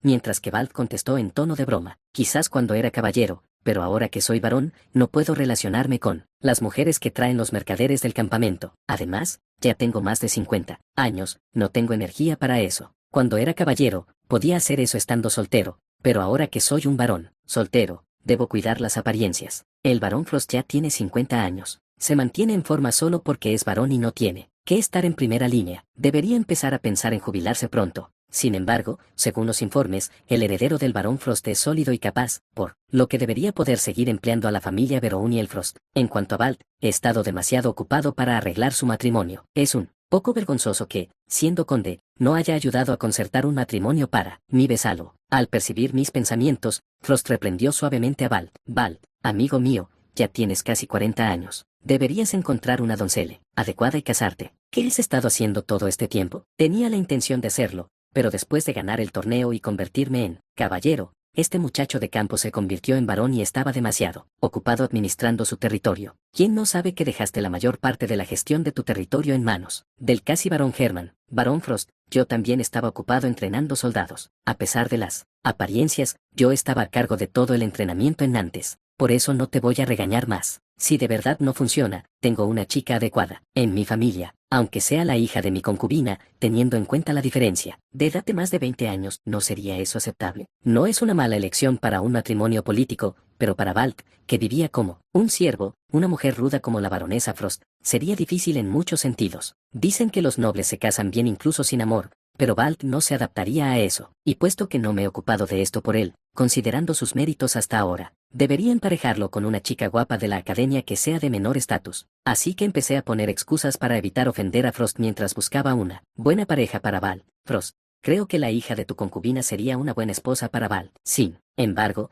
considerando la futura administración del territorio, también necesitamos establecer vínculos con la academia. Así que haré los arreglos necesarios para que Balt se case con una graduada de la academia. Y contigo. Sí, mi señor. ¿Y qué hay del mayor Frost? Ya ha acumulado méritos suficientes como para que yo pudiera elevarlo a una familia de caballeros. ¿Has pensado en su matrimonio? Ya, tiene 28 años. Ante esto, el rostro de Frost se endureció mientras respondía, buscaré una buena pareja. Una atmósfera tensa se cernió sobre nosotros tres debido a la conversación sobre el matrimonio, y para disiparla, aplaudí y dije, cuando regresemos, habrá bastantes personas casándose. ¡Qué ocasión tan alegre! En efecto, y entiendo que usted también contraerá matrimonio pronto, mi señor. Así es, pronto me casaré con la princesa enviada por su majestad el emperador de la Unión del Norte. No sé qué clase de persona es ni quién es, solo espero que no sea décadas mayor que yo, como una tía o una abuela. Ya soy un besalo meritorio que le ha dado al emperador una baronía y un poderoso aliado económico, pero esa es la base de los matrimonios políticos. Como mínimo, espero que no envíen a una mujer con defectos. Con eso en mente, respondí en tono juguetón, así es. He oído que hay muchas bellezas en el norte, y como su majestad el rey es bastante apuesto, espero que venga alguien muy hermosa. Ahora, dejemos de lado estos asuntos complicados y tomemos una copa. Y así, bebimos durante unas 3 horas hasta que estuvimos completamente borrachos. Aunque me dolía la cabeza por haber bebido demasiado, no podía dejar que esos dos durmieran aquí, así que me sujeté la cabeza y me levanté. Cuando me levanté, el barón Frost dormía boca abajo sobre la mesa, y Balt estaba desparramado abrazando una botella grande. Por mucho que los nobles de esta época enfaticen el machismo, desearía que mostraran algo de moderación al beber. Abrí la puerta de mi tienda y le dije al soldado de guardia, por favor,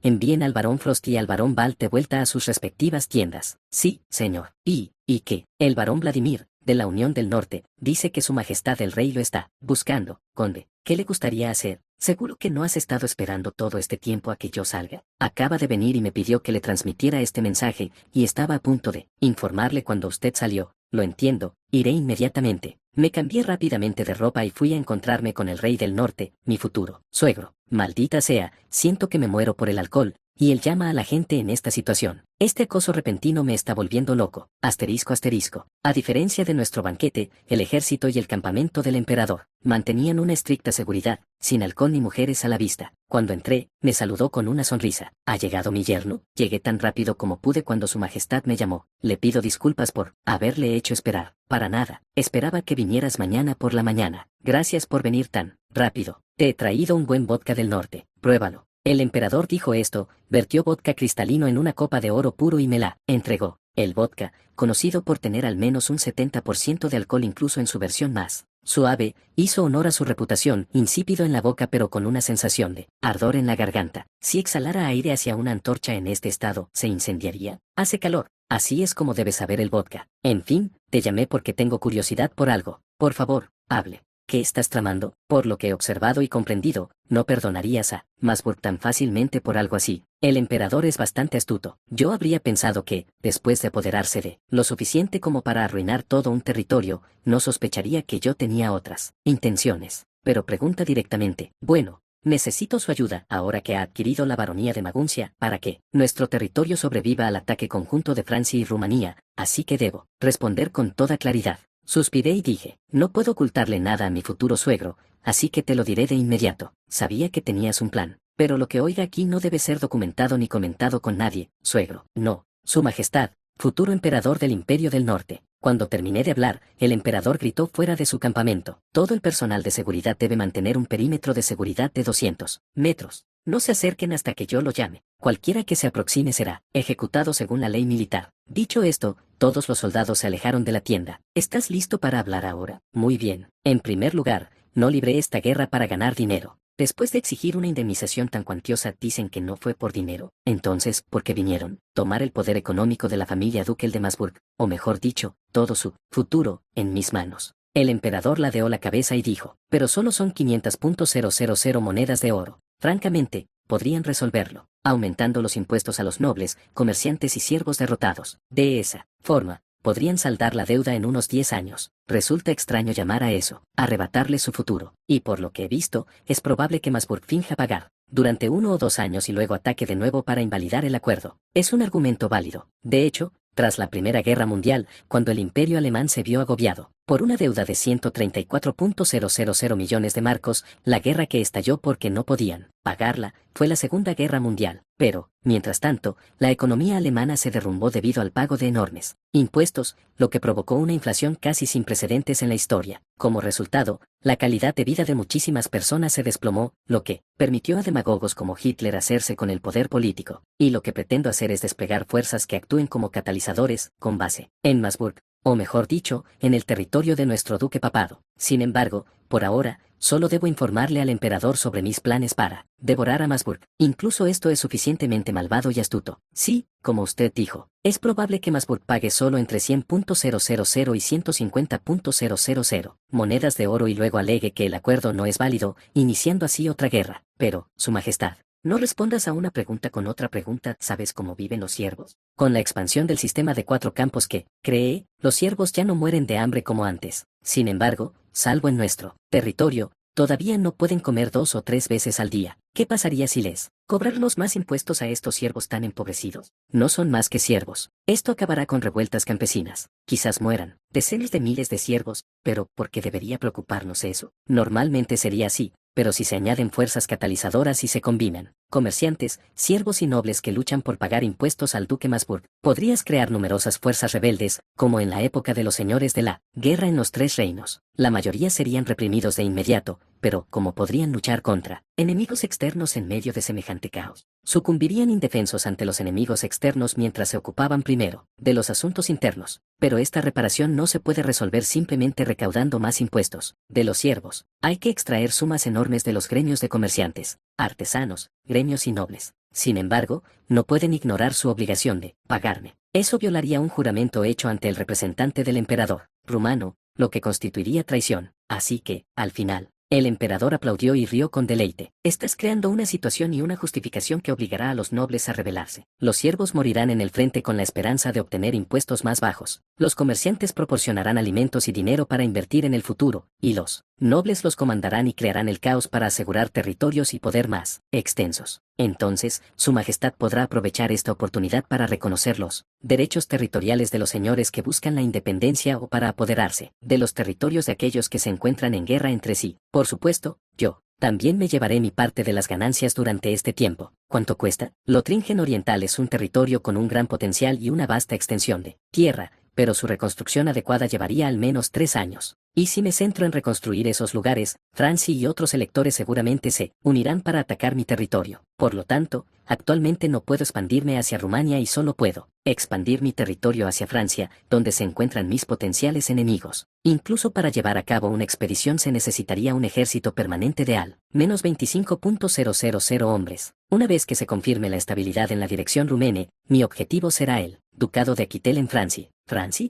Pensé que alguien como tú atacaría a Rumania, con sus numerosas ciudades libres. Entonces pregunté con picardía, ya que te he dado, mi suegro, vastos territorios en Rumania y la justificación para convertirme en emperador, ¿podría tomar Hamburgo como contraprestación? Así que dices que puedes tomar Hamburgo sin siquiera mover tropas. Muy bien, gracias. El emperador llenó mi copa hasta rebosar de vodka y preguntó, «Yerno, ¿no sientes curiosidad por mi hija? ¿Acaso un matrimonio político no se trata simplemente de alinear intereses mutuos? Mi única esperanza es que no sea demasiado mayor Al oír esto, el emperador rió como un loco y respondió, no te preocupes, acaba de cumplir 20 años, y su rostro y figura son perfectos. Lo digo sinceramente, no como padre. Sin embargo, su personalidad es un poco masculina, y ese es el problema. Una chica guapa y con aspecto de chico, pero con buena figura. Joder, tengo un mal presentimiento, pero solo muestra ese lado a las personas a las que no reconoce. En otras palabras, es más dulce que nadie con aquellos a quienes reconoce, y te ha reconocido, así que no tienes de qué preocuparte. El emperador continuó hablando de su hija. Después de escucharlo todo, mi impresión fue, ¿no es esto exactamente como una joven rica de un anime? En fin, debería volver ya. Como ves, cuando esa niña sonríe, se parece muchísimo a mi querida Micaela. Majestad, debería regresar, ya casi amanece. El emperador se aclaró la garganta y dijo,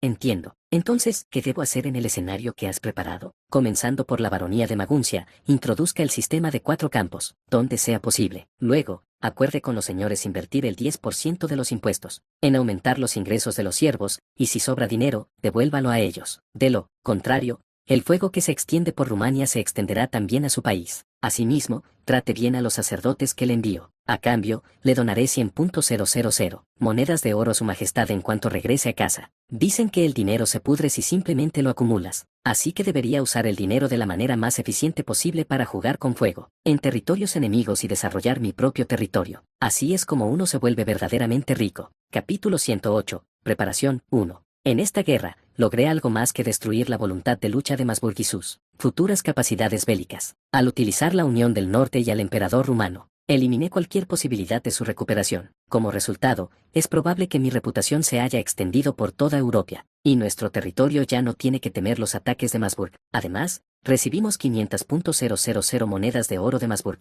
lo que nos permitirá emprender numerosos proyectos empresariales. Teniendo en cuenta estos factores, logré obtener prácticamente el mejor resultado posible en esta guerra. Sin embargo, la flor de la victoria en la guerra siempre crece bebiendo la sangre tanto de aliados como de enemigos. Su excelencia el conde está llegando. Todos muestren respeto. Tras esas palabras, se abrieron las puertas del salón de audiencias donde se anunciarían los honores militares, e inmediatamente todos los varones y caballeros presentes se arrodillaron sobre una rodilla en señal de respeto. Pasé junto a ellos hasta la silla que estaba en el centro de la sala y dije, todos, levanten la cabeza. A mi orden, todos los nobles presentes en la sala de audiencias alzaron la cabeza y me miraron. Antes de conmemorar los logros de esta guerra, deseo informarles sobre el número de quienes se sacrificaron por ella y el peso de su sangre. Comience. El heraldo que tenía delante comenzó a leer con atención al recibir la señal. En la batalla de las llanuras de Lotringen, murieron 200 infantes, 250 resultaron gravemente heridos y 400 levemente heridos. Entre los caballeros, incluidos los hombres de armas, murieron 30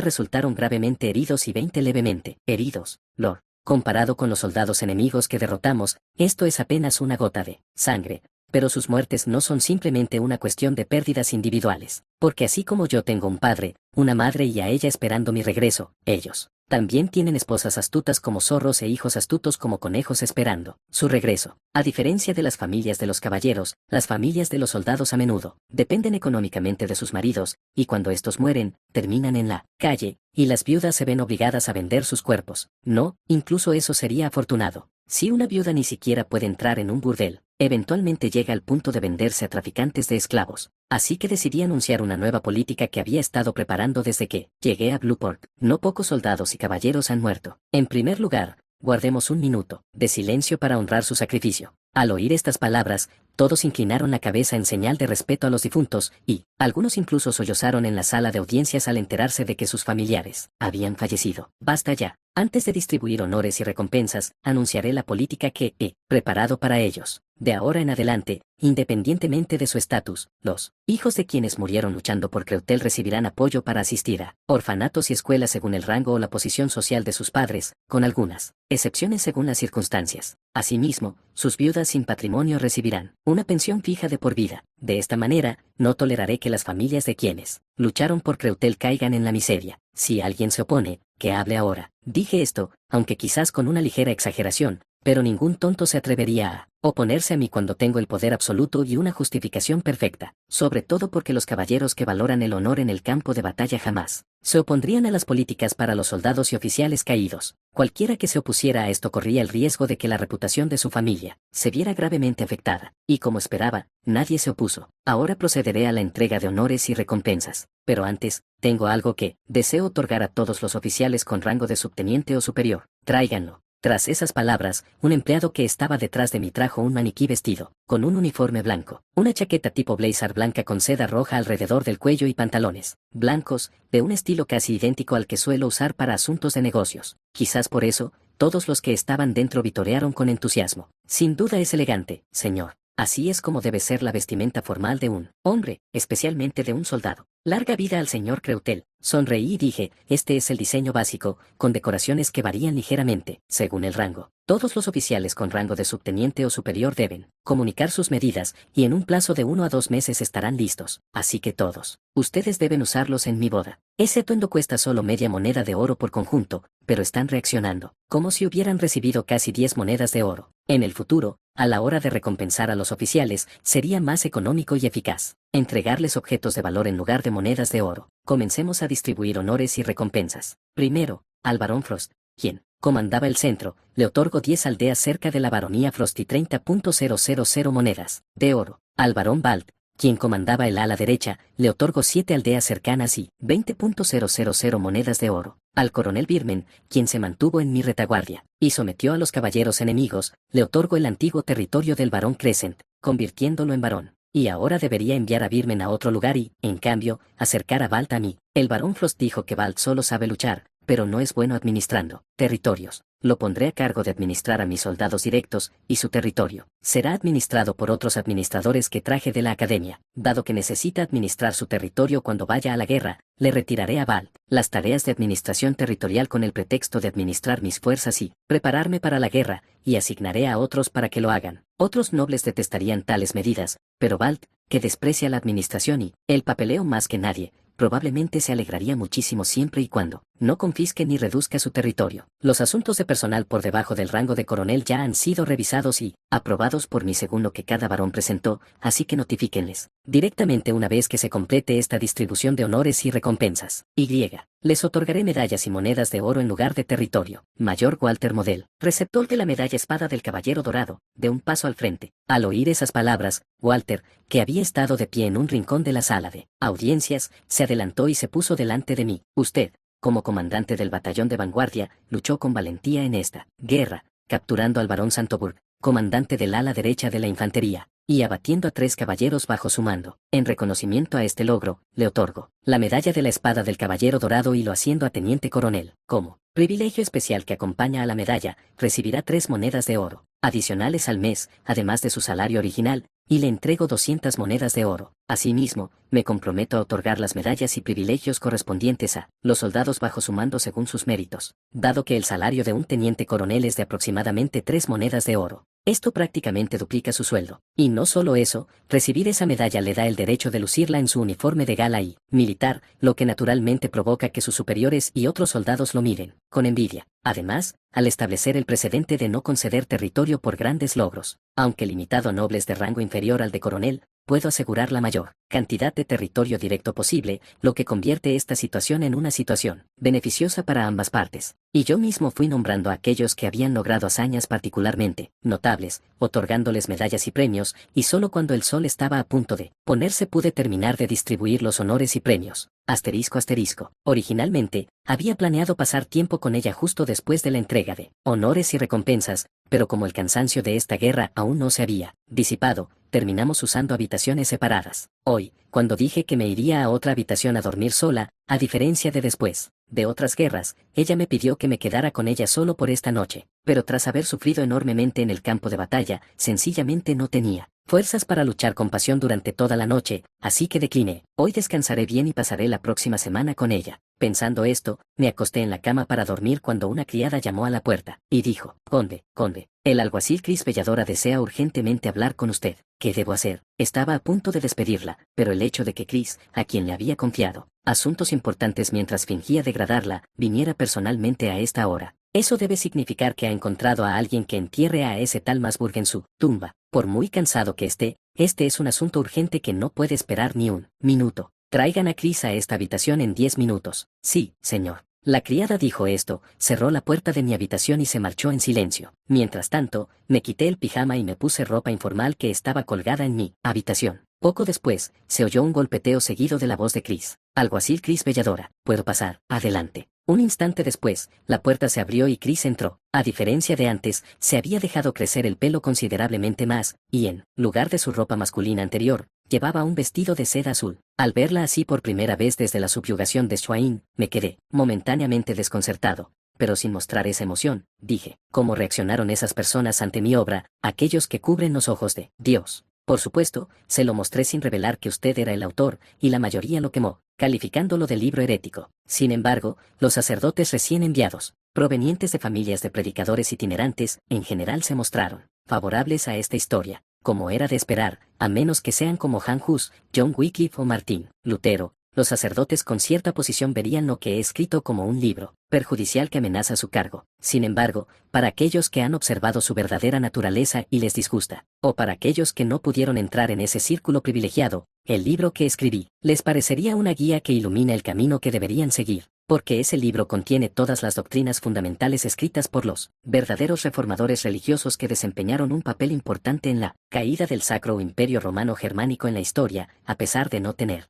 prácticamente ningún poder ellos mismos, y aquellos que practicaban directamente casi todo su contenido cuando los envié. Como sacerdotes son precisamente estos predicadores errantes, para ellos, sería demasiado obvio, perfecto, realmente perfecto. ¿Cuántos crees que cooperarán con nuestro plan? Incluso 50, no, 100 estaría bien. Al oír esas palabras, Chris me susurró al oído. Alrededor de una décima parte de los sacerdotes que comían y trabajaban directamente con los siervos, aproximadamente 300 han respondido a su propuesta. Pensé que enviar 50 personas sería suficiente para destruir Masburg, pero 300. Con tantos, podríamos prender un gran fuego no solo al santo elector rumano, Masburg, sino a toda Rumania. ¿Es eso cierto? Sí, señor. Ya he conseguido las firmas de los 300. Chris Belladora, ¿quién es su representante y dónde está? Ante esto, Chris adoptó una expresión triunfal, infló el pecho con orgullo y dijo, se trata del sacerdote Harry Wycliffe, mencionado como candidato a obispo auxiliar de Nantes. Afirma estar dispuesto a renunciar a sus votos por este plan. Se encuentra ahora mismo en la sala de recepción. Un sacerdote de alto rango está a un paso de convertirse en obispo, quien recibe un trato igual al de un varón, y pensar que una persona de tan alto rango se ofrecería como voluntaria para ayudar a los pobres de Masburg. La fe de las personas religiosas a veces conduce a acciones incomprensibles. Iré a reunirme con él inmediatamente. Y Chris, a partir de este momento, retoma tu puesto como mi secretario. Obedeceré tu orden. Pensé que, con las habilidades de Chris Belladora, ella tendría éxito en este asunto, y, si lo lograba, la ascendería a inspectora y luego le concertaría un matrimonio adecuado para convertirla en un ejemplo de éxito. Pero los logros que ha conseguido en este asunto son de una magnitud que, simplemente no se pueden enterrar así, por lo que darle una última oportunidad no estaría mal. En cualquier caso, durante unos meses se enfrentará a ataques de muchos nobles de alto rango, incluidos numerosos varones, con la excepción de mí mismo, pero en el momento en que se revele la información confidencial, esos tipos también aceptarán el ascenso de Chris. Capítulo 109. Preparación. 2. A pesar de su posición como sumo sacerdote, que superaba en rango a la mayoría de los nobles, pensé que alguien que participara voluntariamente en un plan tan difícil sería una persona bastante excéntrica, pero cuando entré en la sala de recepción, el sumo sacerdote Harry Wycliffe resultó ser aún más inusual de lo que esperaba. Esto se debía a que no llevaba la sotana púrpura que simbolizaba la autoridad de un sumo sacerdote, teniendo en cuenta lo diferente que se trata a uno dependiendo de si lo lleva puesto o no. Era un hombre verdaderamente incomprensible, y cuando confirmó mi llegada a la sala de recepción, primero inclinó la cabeza ante mí. Harry Wycliffe, el humilde siervo del Señor, te he llamado. Por favor, siéntate cómodamente. Naturalmente, ocupé el asiento vacío a la cabecera de la mesa, y Wycliffe se sentó frente a mí. Gracias por venir. En absoluto. Como siervo que sirve a todos los creyentes de Dios, vendría incluso en medio de la misa si me llamara el condenantes, que sirve a su pueblo con todo su corazón. Se dice que los sacerdotes siguen oficiando misa incluso si les comunican que sus padres han fallecido, así que, ¿no es este halago un tanto excesivo? Ese pensamiento me pasó por la cabeza, pero al ver a Wycliffe, de unos 60 años, mirándome con ojos genuinamente respetuosos, eso debe ser sincero, sin rastro de falsedad. El corazón de este anciano clérigo me pesa mucho. Agradezco sus palabras. por cierto, cómo va su ministerio últimamente? Ordené que se asignaran 2 sacerdotes a cada aldea y tengo curiosidad por saber si los que fueron enviados están haciendo bien su trabajo. Sí, gracias a ustedes, muchos predicadores itinerantes se han asentado en los pueblos y sirven fielmente a las almas que Dios les ha confiado. Durante el día, enseñan a los niños del pueblo las enseñanzas de Dios y los conocimientos básicos, necesarios para la vida, y al atardecer, enseñan las enseñanzas de Dios y alfabetización a los padres. Los adultos que reciben esta educación ahora pueden leer las escrituras y reunir a los niños en sus días libres para leer la Biblia en el salón del pueblo. Mientras Wycliffe hablaba, las lágrimas comenzaron a acumularse en sus ojos. Eso no es todo. Algunos hijos de siervos quieren estudiar materias más difíciles para ser de ayuda a su señoría, y niños conmovidos por nuestras enseñanzas nos dicen que quieren ser clérigos como nosotros. ¿Y cómo es la vida en los pueblos? A menos que haya una hambruna terrible, los siervos no pasan hambre. Al contrario, comen regularmente 3 veces al día a base de gachas y pan. Los niños incluso se quejan de las guarniciones, algo que uno solo esperaría de niños acomodados de la ciudad. Poder trabajar como sacerdote, como pastor al servicio de las enseñanzas de Dios en un entorno tan abundante, es la mayor bendición de mi vida, y no de la de todos los sacerdotes. Si otro sacerdote hubiera dicho esto, habría pensado que estaba tratando de impresionarme para ayudarlo a convertirse en obispo, porque incluso si fuera cierto, suena a halagos y adulación excesivos. Sin embargo, Wycliffe, que tenía delante, me miraba con ojos sinceros, y cada palabra que pronunciaba transmitía una sinceridad profunda. Y una vez más, tuve una fuerte convicción. Si enviara a Masburg a personas con la misma mentalidad que Wycliffe antes que yo, podrían incendiar ese dominio igual que aquellos luteranos y calvinistas que iniciaron la guerra de los 30 años. Le pregunté a Wycliffe como si lo estuviera poniendo a prueba. Entonces, ¿por qué seguir la propuesta que te hizo Chris Belladora cuando podrías simplemente continuar con tu trabajo actual? Porque ese es el camino de un pastor. No hace falta hacerle más pruebas, la supera. Había pensado esto desde que lo vi renunciar al cargo de obispo auxiliar, que le otorgaría un trato igual al de un varón a pesar de ser plebeyo, y a pesar de ser un sumo sacerdote con un rango superior al de la mayoría de los nobles, vestía como un sacerdote común. Un sacerdote como él seguramente no buscaría ningún beneficio personal y entraría en el ducado de Masburg para poner en práctica lo que aprendió en nuestro dominio. Es decir, arebe los campos junto a humildes siervos y difundía las enseñanzas de Dios. En su tiempo libre, los siervos seguirían sinceramente a los sacerdotes que mostraran tal devoción, y los comerciantes dedicados al comercio lo seguirían, creyendo que tal fe pura les beneficiaría. Entonces aplaudí 3 veces y dije, bien, ya no dudo de ti. Ahora te revelaré un secreto que te he ocultado. ¿Vas a revelarme un secreto? Conde, ¿cuál será? Yo soy quien escribió, velando los ojos de Daus. Al oír esto, Wycliffe abrió mucho los ojos y dijo con voz sorprendida, ¿cómo puede su señoría, que ni siquiera es clérigo, poseer un conocimiento tan profundo? ¿Y por qué alguien tan rico como usted escribiría un libro así? Simplemente mezclé los conceptos de Martín Lutero con varias ideas teológicas, con la esperanza de que desataras la bomba de la reforma religiosa, y esos conceptos teológicos podrían descubrirse leyendo tan solo un poco sobre la reforma. Sin embargo, las palabras que registré en ese libro constituyen una teología práctica, que va mucho más allá de la teología de esta época, y recité el pasaje más crucial de ese libro. La salvación no proviene de las obras humanas, sino gratuitamente de la redención de Dios. Por lo tanto, todos los pastores deben dedicarse a alimentar, vestir y criar adecuadamente a sus corderos, no a dominarlos. Dios. Porque yo mismo albergaba esos pensamientos, aunque no era clérigo, como señor, que gobernaba al pueblo, procuré alimentarlo bien, vestirlo y protegerlo. Y ahora, quiero enviarte a ti y a otros que pongan en práctica estas ideas a Masburg. Aunque dije esto, en realidad no pienso así. Protejo a mis siervos y conciudadanos y los hago prosperar para mi propia riqueza y gloria, y para proteger a personas valiosas como ella, mi padre y Val. Por ello, gobierno sobre ellos y vivo como una persona honesta que disfruta de tanta riqueza y poder como necesite, a veces incluso más. Sin embargo, delante de Wycliffe, debo fingir ser completamente desinteresado. Le entregué unos documentos que enumeraban el equipo y las cantidades que podía proporcionar y le dije, ya he preparado 20.000 monedas de oro para ayudarte y he dispuesto que con ese dinero puedas comprar los artículos necesarios en la baronía de Maguncia. Maguncia es sin duda el territorio ocupado por el suegro de su señoría, el rey del norte. Así es, pero puede estar tranquilo, mi suegro sin duda también le favorecerá. Como prueba, tras completar la ocupación de Maguncia,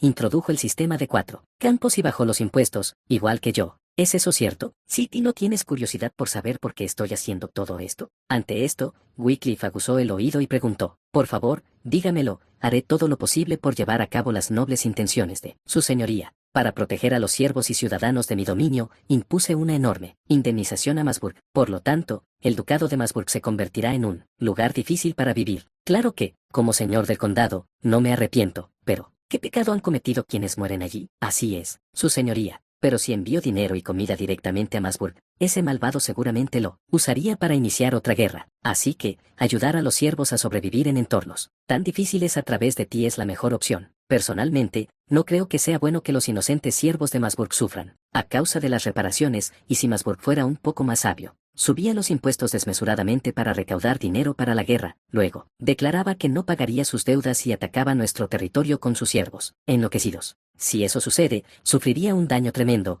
por lo que asegurarme de que los siervos no mueran de hambre es la mejor opción. De esa forma puedo explotarlos durante más tiempo. Además, aquí verán un equipo llamado imprenta. Sí, su señoría. Pero, ¿cómo se utiliza esto? Es una máquina que ensambla letras de metal en una sola plancha y la presiona para imprimir. Con ella, planeo imprimir Biblias para que los siervos las lean. De esa manera, incluso si los siervos de Masburg pasan hambre, podrán encontrar la fe correcta por sí mismos. Ante esas palabras, Wycliffe pareció tan conmovido que de repente rompió a llorar. Su señoría. Sí, de esta forma permitiré que todos los siervos lean cartas y escrituras, y permitiré que más personas accedan a las enseñanzas de Dios, y tú dirigirás a los sacerdotes en mi nombre, usando Lothringen como base para enviarlos por todo Masburg a realizar esta labor. Sin embargo, distribuye las Biblias con mucho secreto y muévete fingiendo ser un grupo misionero itinerante. Así, Masburg no podrá dañar a los sacerdotes que se dedican a sus siervos. Asterisco asterisco. Tras despedir a Wycliffe, Chris entró en el salón y, naturalmente, se colocó en el lugar donde Wycliffe había estado sentado. Le indiqué que se sentara, y ella se sentó rápidamente y preguntó: he leído el plan que me acabas de dar, pero no lo entiendo bien y tengo curiosidad.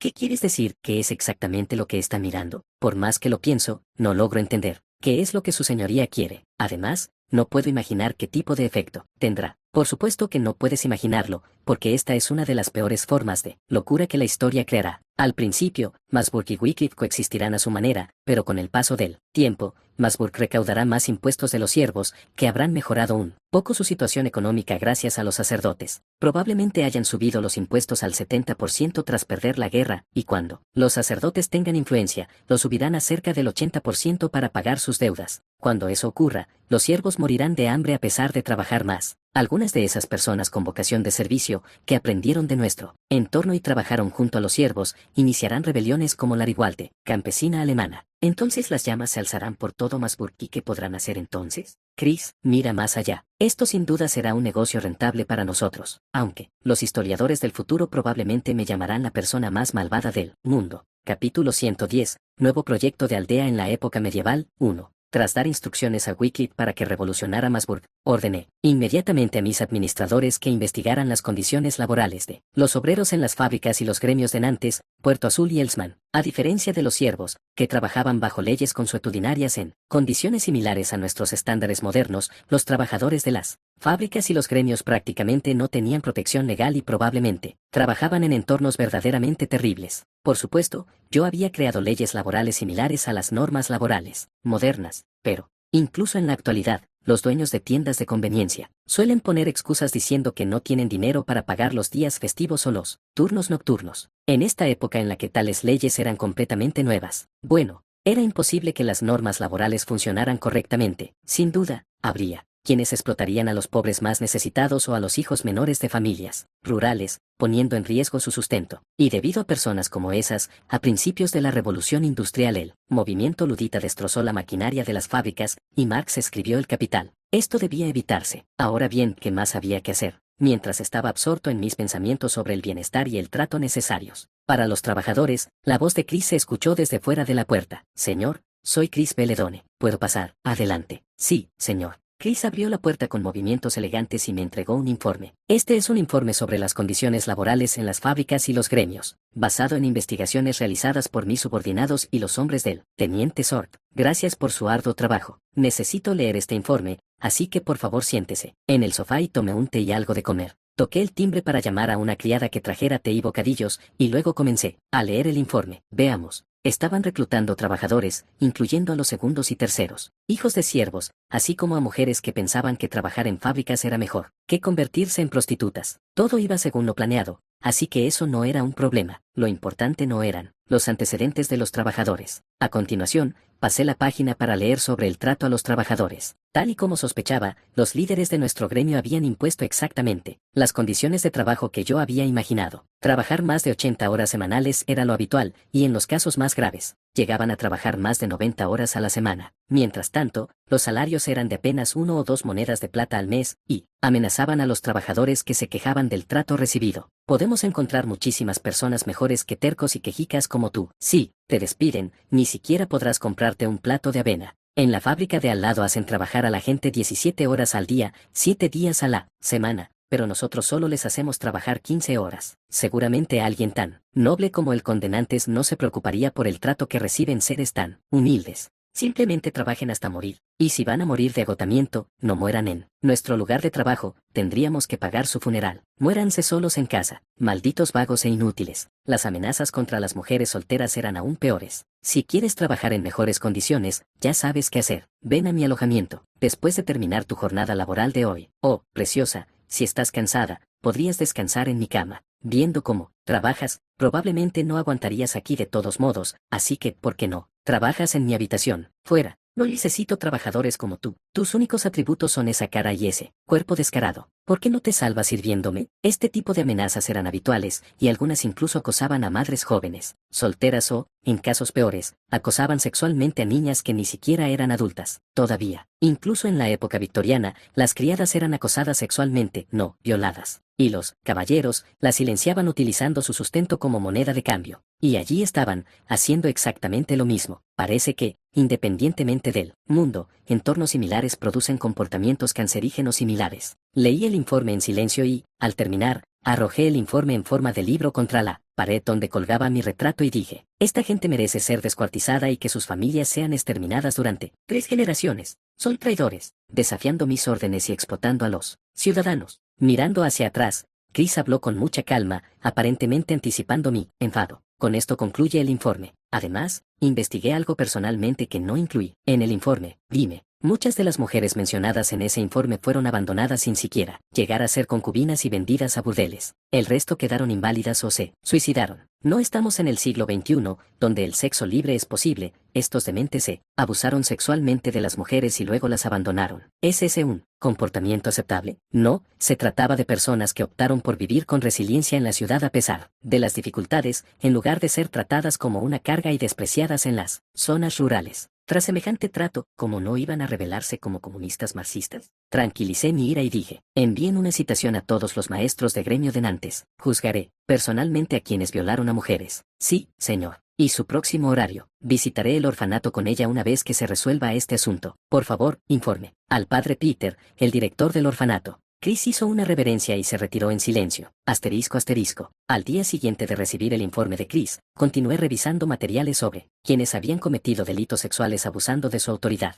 Mientras reflexionaba sobre su castigo, oí que alguien llamaba a la puerta. Conde, todos los maestros de los gremios de Nantes han llegado a la sala de reuniones. Iré inmediatamente. Tomé el sable bien afilado, grabado con mi escudo, de la pared de mi oficina, me lo até a la cintura y me dirigí a la sala de audiencias. Fuera de la puerta de la sala de audiencias, podía oír a los maestros de los gremios, hablando. Les dije a todos que fueran razonables. Maestro del gremio de la confección, cuando les dije que no excedieran las 15 horas diarias, ustedes respondieron, trabajamos 16 horas. Ahora incluso personas decentes como yo han sido convocadas. Usted hacía trabajar a sus empleados también los domingos. Yo no hacía eso. Pero eso sigue siendo solo 14 horas al día. Por favor, cállense. No somos niños porque están discutiendo en la sala de reuniones. Siendo sinceros, señor jefe del gremio de la alimentación, ¿acaso no los hacía trabajar 14 horas al día y les daba comida invendible mientras les recortaba el sueldo? Y he oído que hay una joven trabajadora alojada en su casa. Bueno, fue un noviazgo formal que derivó en una relación. Todo fue un malentendido. Tipos patéticos. Originalmente quería destituir a ese maestro del gremio de la comida y confiscarle sus bienes. Al menos ese caballero tuvo la suficiente conciencia como para tomarla como concubina y tratar a su familia relativamente bien. Además, también es concejal, lo que dificulta el castigo. Normalmente merecería un castigo, pero hay tantos criminales peores que se está saliendo con la suya. Aún así, necesito darles a estas personas una lección dolorosa para evitar que ese tipo de comportamiento se repita en el futuro. El conde Creutel ha llegado. Maestros de gremio, muestren respeto. Ante esas palabras, los maestros del gremio dejaron de charlar y se arrodillaron en señal de respeto. Les hice un gesto con la mano para que se pusieran de pie y luego hablé. Primero, gracias por venir. Antes de hablar, hay algo que necesito mostrarle. Hágalo. Pasar. Poco después, un hombre demacrado de unos 50 años, encadenado con cadenas de hierro, fue llevado a la sala de reuniones. Al verlo, el maestro del gremio de la vestimenta se levantó de su asiento, señaló al hombre y exclamó con asombro: «Señor, ¿por qué torturan y encadenan a nuestro maestro artesano? Libéralo, por favor». Al oír esto, chasqueé la lengua y dije: «Vaya, vaya». Este hombre dirigía el tercer taller del gremio de la confección, violando mis normas. Despertaba a los trabajadores a las 4 de la mañana y los obligaba a trabajar hasta las 7 de la tarde, y por si fuera poco, se aprovechó de una chica virgen. Según la investigación de Chris, esa chica ahora trabaja en un burdel. Pero ellos no son más que siervos, y nosotros somos ciudadanos con libertad. ¿Acaso no tenemos derecho a emplearlos? Sí, les pagaste, así que sin duda tienes ese derecho. Sin embargo, eso no significa que puedas violar las leyes que he proclamado. No es así. Al oír esto, el maestro del gremio de la vestimenta no ofreció ninguna réplica. Ha pasado un año entero desde que promulgué mi ley, y aún así desobedeciste mis órdenes, maestro artesano Varys. Pagarás por este crimen con tu vida. Todas tus propiedades serán confiscadas, y tu familia será degradada a la servidumbre y enviada a desarrollar una aldea abandonada. Si esto hubiera sido traición directa, habría tenido que matar a toda su familia, pero como se trató simplemente de desobediencia, este fue el castigo máximo. Al pronunciar la frase, los rostros de los maestros de gremio que me rodeaban palidecieron, y Varys cayó de rodillas, agarrándome los tobillos y suplicando: «Por favor, perdóname. Por favor, perdóname, jamás volveré a hacer algo así». Blandí mi espada contra el suplicante Varys, y encontró la muerte. La sangre brotaba a borbotones de su cuello cercenado, salpicando de rojo mi espada, y la parte delantera de mi ropa. Además, la costosa alfombra quedó arruinada por la sangre que brotaba a borbotones. Ahora hay silencio. Al oír esas palabras, los maestros del gremio me miraron con ojos llenos de terror, temblando. Entre ellos, el maestro del gremio de la vestimenta y el maestro del gremio de la comida parecían haberse dado cuenta en ese momento de la gravedad de sus crímenes, ya que se les veía tan asustados que podrían haberse orinado encima. Me senté, dedicándoles una sonrisa maliciosa a los asustados maestros del gremio, y hablé con voz despreocupada: «No se preocupen, si todos mueren, no habrá nadie que administre las fábricas y todos se quedarán sin trabajo, así que no les cortaré la cabeza. Gracias. Gracias por tu misericordia, Señor». Los maestros del gremio recuperaron algo de color en sus rostros cuando les dije que no los mataría. Sin embargo, desobedecer las órdenes es un delito grave, así que impondré sanciones. Primero, multaré a cada gremio con 1000 monedas de oro. Además, cada maestro de gremio deberá pagar 50 monedas de oro, y cualquier persona con el rango de artesano superior deberá pagar 10 monedas de oro. Si se tratara de gremios de otras ciudades, una multa de 1.000 monedas de oro los habría llevado a la bancarrota. Sin embargo, para los maestros de los gremios de Nantes, que estaban ganando mucho dinero procedente de toda Europa, esta multa no era insoportable. Como mucho, tendrían que reducir sus lujos durante 1 o 2 años para poder pagarlo. Aún con mi autoridad, sería excesivo purgarlos a todos por no seguir una ley desconocida, así que esta era la mejor opción. Luego me acerqué a la silla del maestro del gremio de la comida y le puse la mano en el hombro. A continuación, le apreté el hombro con fuerza con una mano. Gritó de dolor: «Me duele, señor». Tras sujetarle el hombro un instante, lo solté y dije: «Si me entero de que has abandonado a la muchacha que tomaste como concubina, ni se te ocurre pensar en morir en paz. No, podría someter a 3 generaciones de tu familia al descuartizamiento. Hablo en serio. Ese señor». Todavía recuerdo vívidamente cómo mi querida ella lloró cuando el alguacil la amenazó con entregarme la orden judicial. «¿Y ahora haces lo mismo en mi territorio? Estás buscando problemas. Así que, por favor, si has tomado a una niña como concubina, no la abandones». «No, sé qué podría hacer. Y no vuelvas a hacer tales cosas en el futuro. Como mínimo, te ejecutaré decapitándote». Ante estas palabras, todos los maestros de los gremios inclinaron la cabeza. Por último, a partir de ahora, queda prohibido obligar a los trabajadores a trabajar más de 6 días a la semana, incluso si son de origen siervo. Asimismo, queda prohibido obligarlos a trabajar más de 10 horas diarias, y todos los gerentes de fábrica están obligados a proporcionar almuerzo a sus trabajadores. Ante esto, el maestro del gremio de herreros, que era quien menos faltas había cometido, levantó la mano y habló. El hecho de que cometiera menos delitos no se debía a que fuera amable, sino a que las mujeres no podían entrar en los talleres del gremio de herreros, y se necesitaban años de formación para formar a un artesano cualificado, por lo que el trato que recibía siempre había sido relativamente decente. Hablar. ¿Qué ocurre si necesitamos que los trabajadores hagan horas extras debido a asuntos urgentes? Eso no es del todo incorrecto. Puede haber ocasiones en que una fábrica necesite que todos los empleados trabajen horas extras. En ese caso, págueles unas 5 veces su salario regular por cada hora extra, pero sin exceder las 3 horas diarias. Además, Todos los trabajadores deben recibir un mínimo de 3 monedas de plata durante su periodo de prueba y 4 monedas de plata cuando pasen a ser empleados fijos. Eso es todo. Pueden retirarse. Ahora que las fábricas se estaban consolidando, debería reducir los impuestos o conceder títulos y símbolos honorables a quienes sigan bien mis instrucciones. Quienes no cumplan pueden ser capturados y castigados como corresponde. Para ello, debería poner a los miembros de la banda clandestina de SWORD a actuar como inspectores reales secretos. Es un buen negocio emplear a estas pobres almas que han vivido vidas de lucha constante a cambio de información precisa.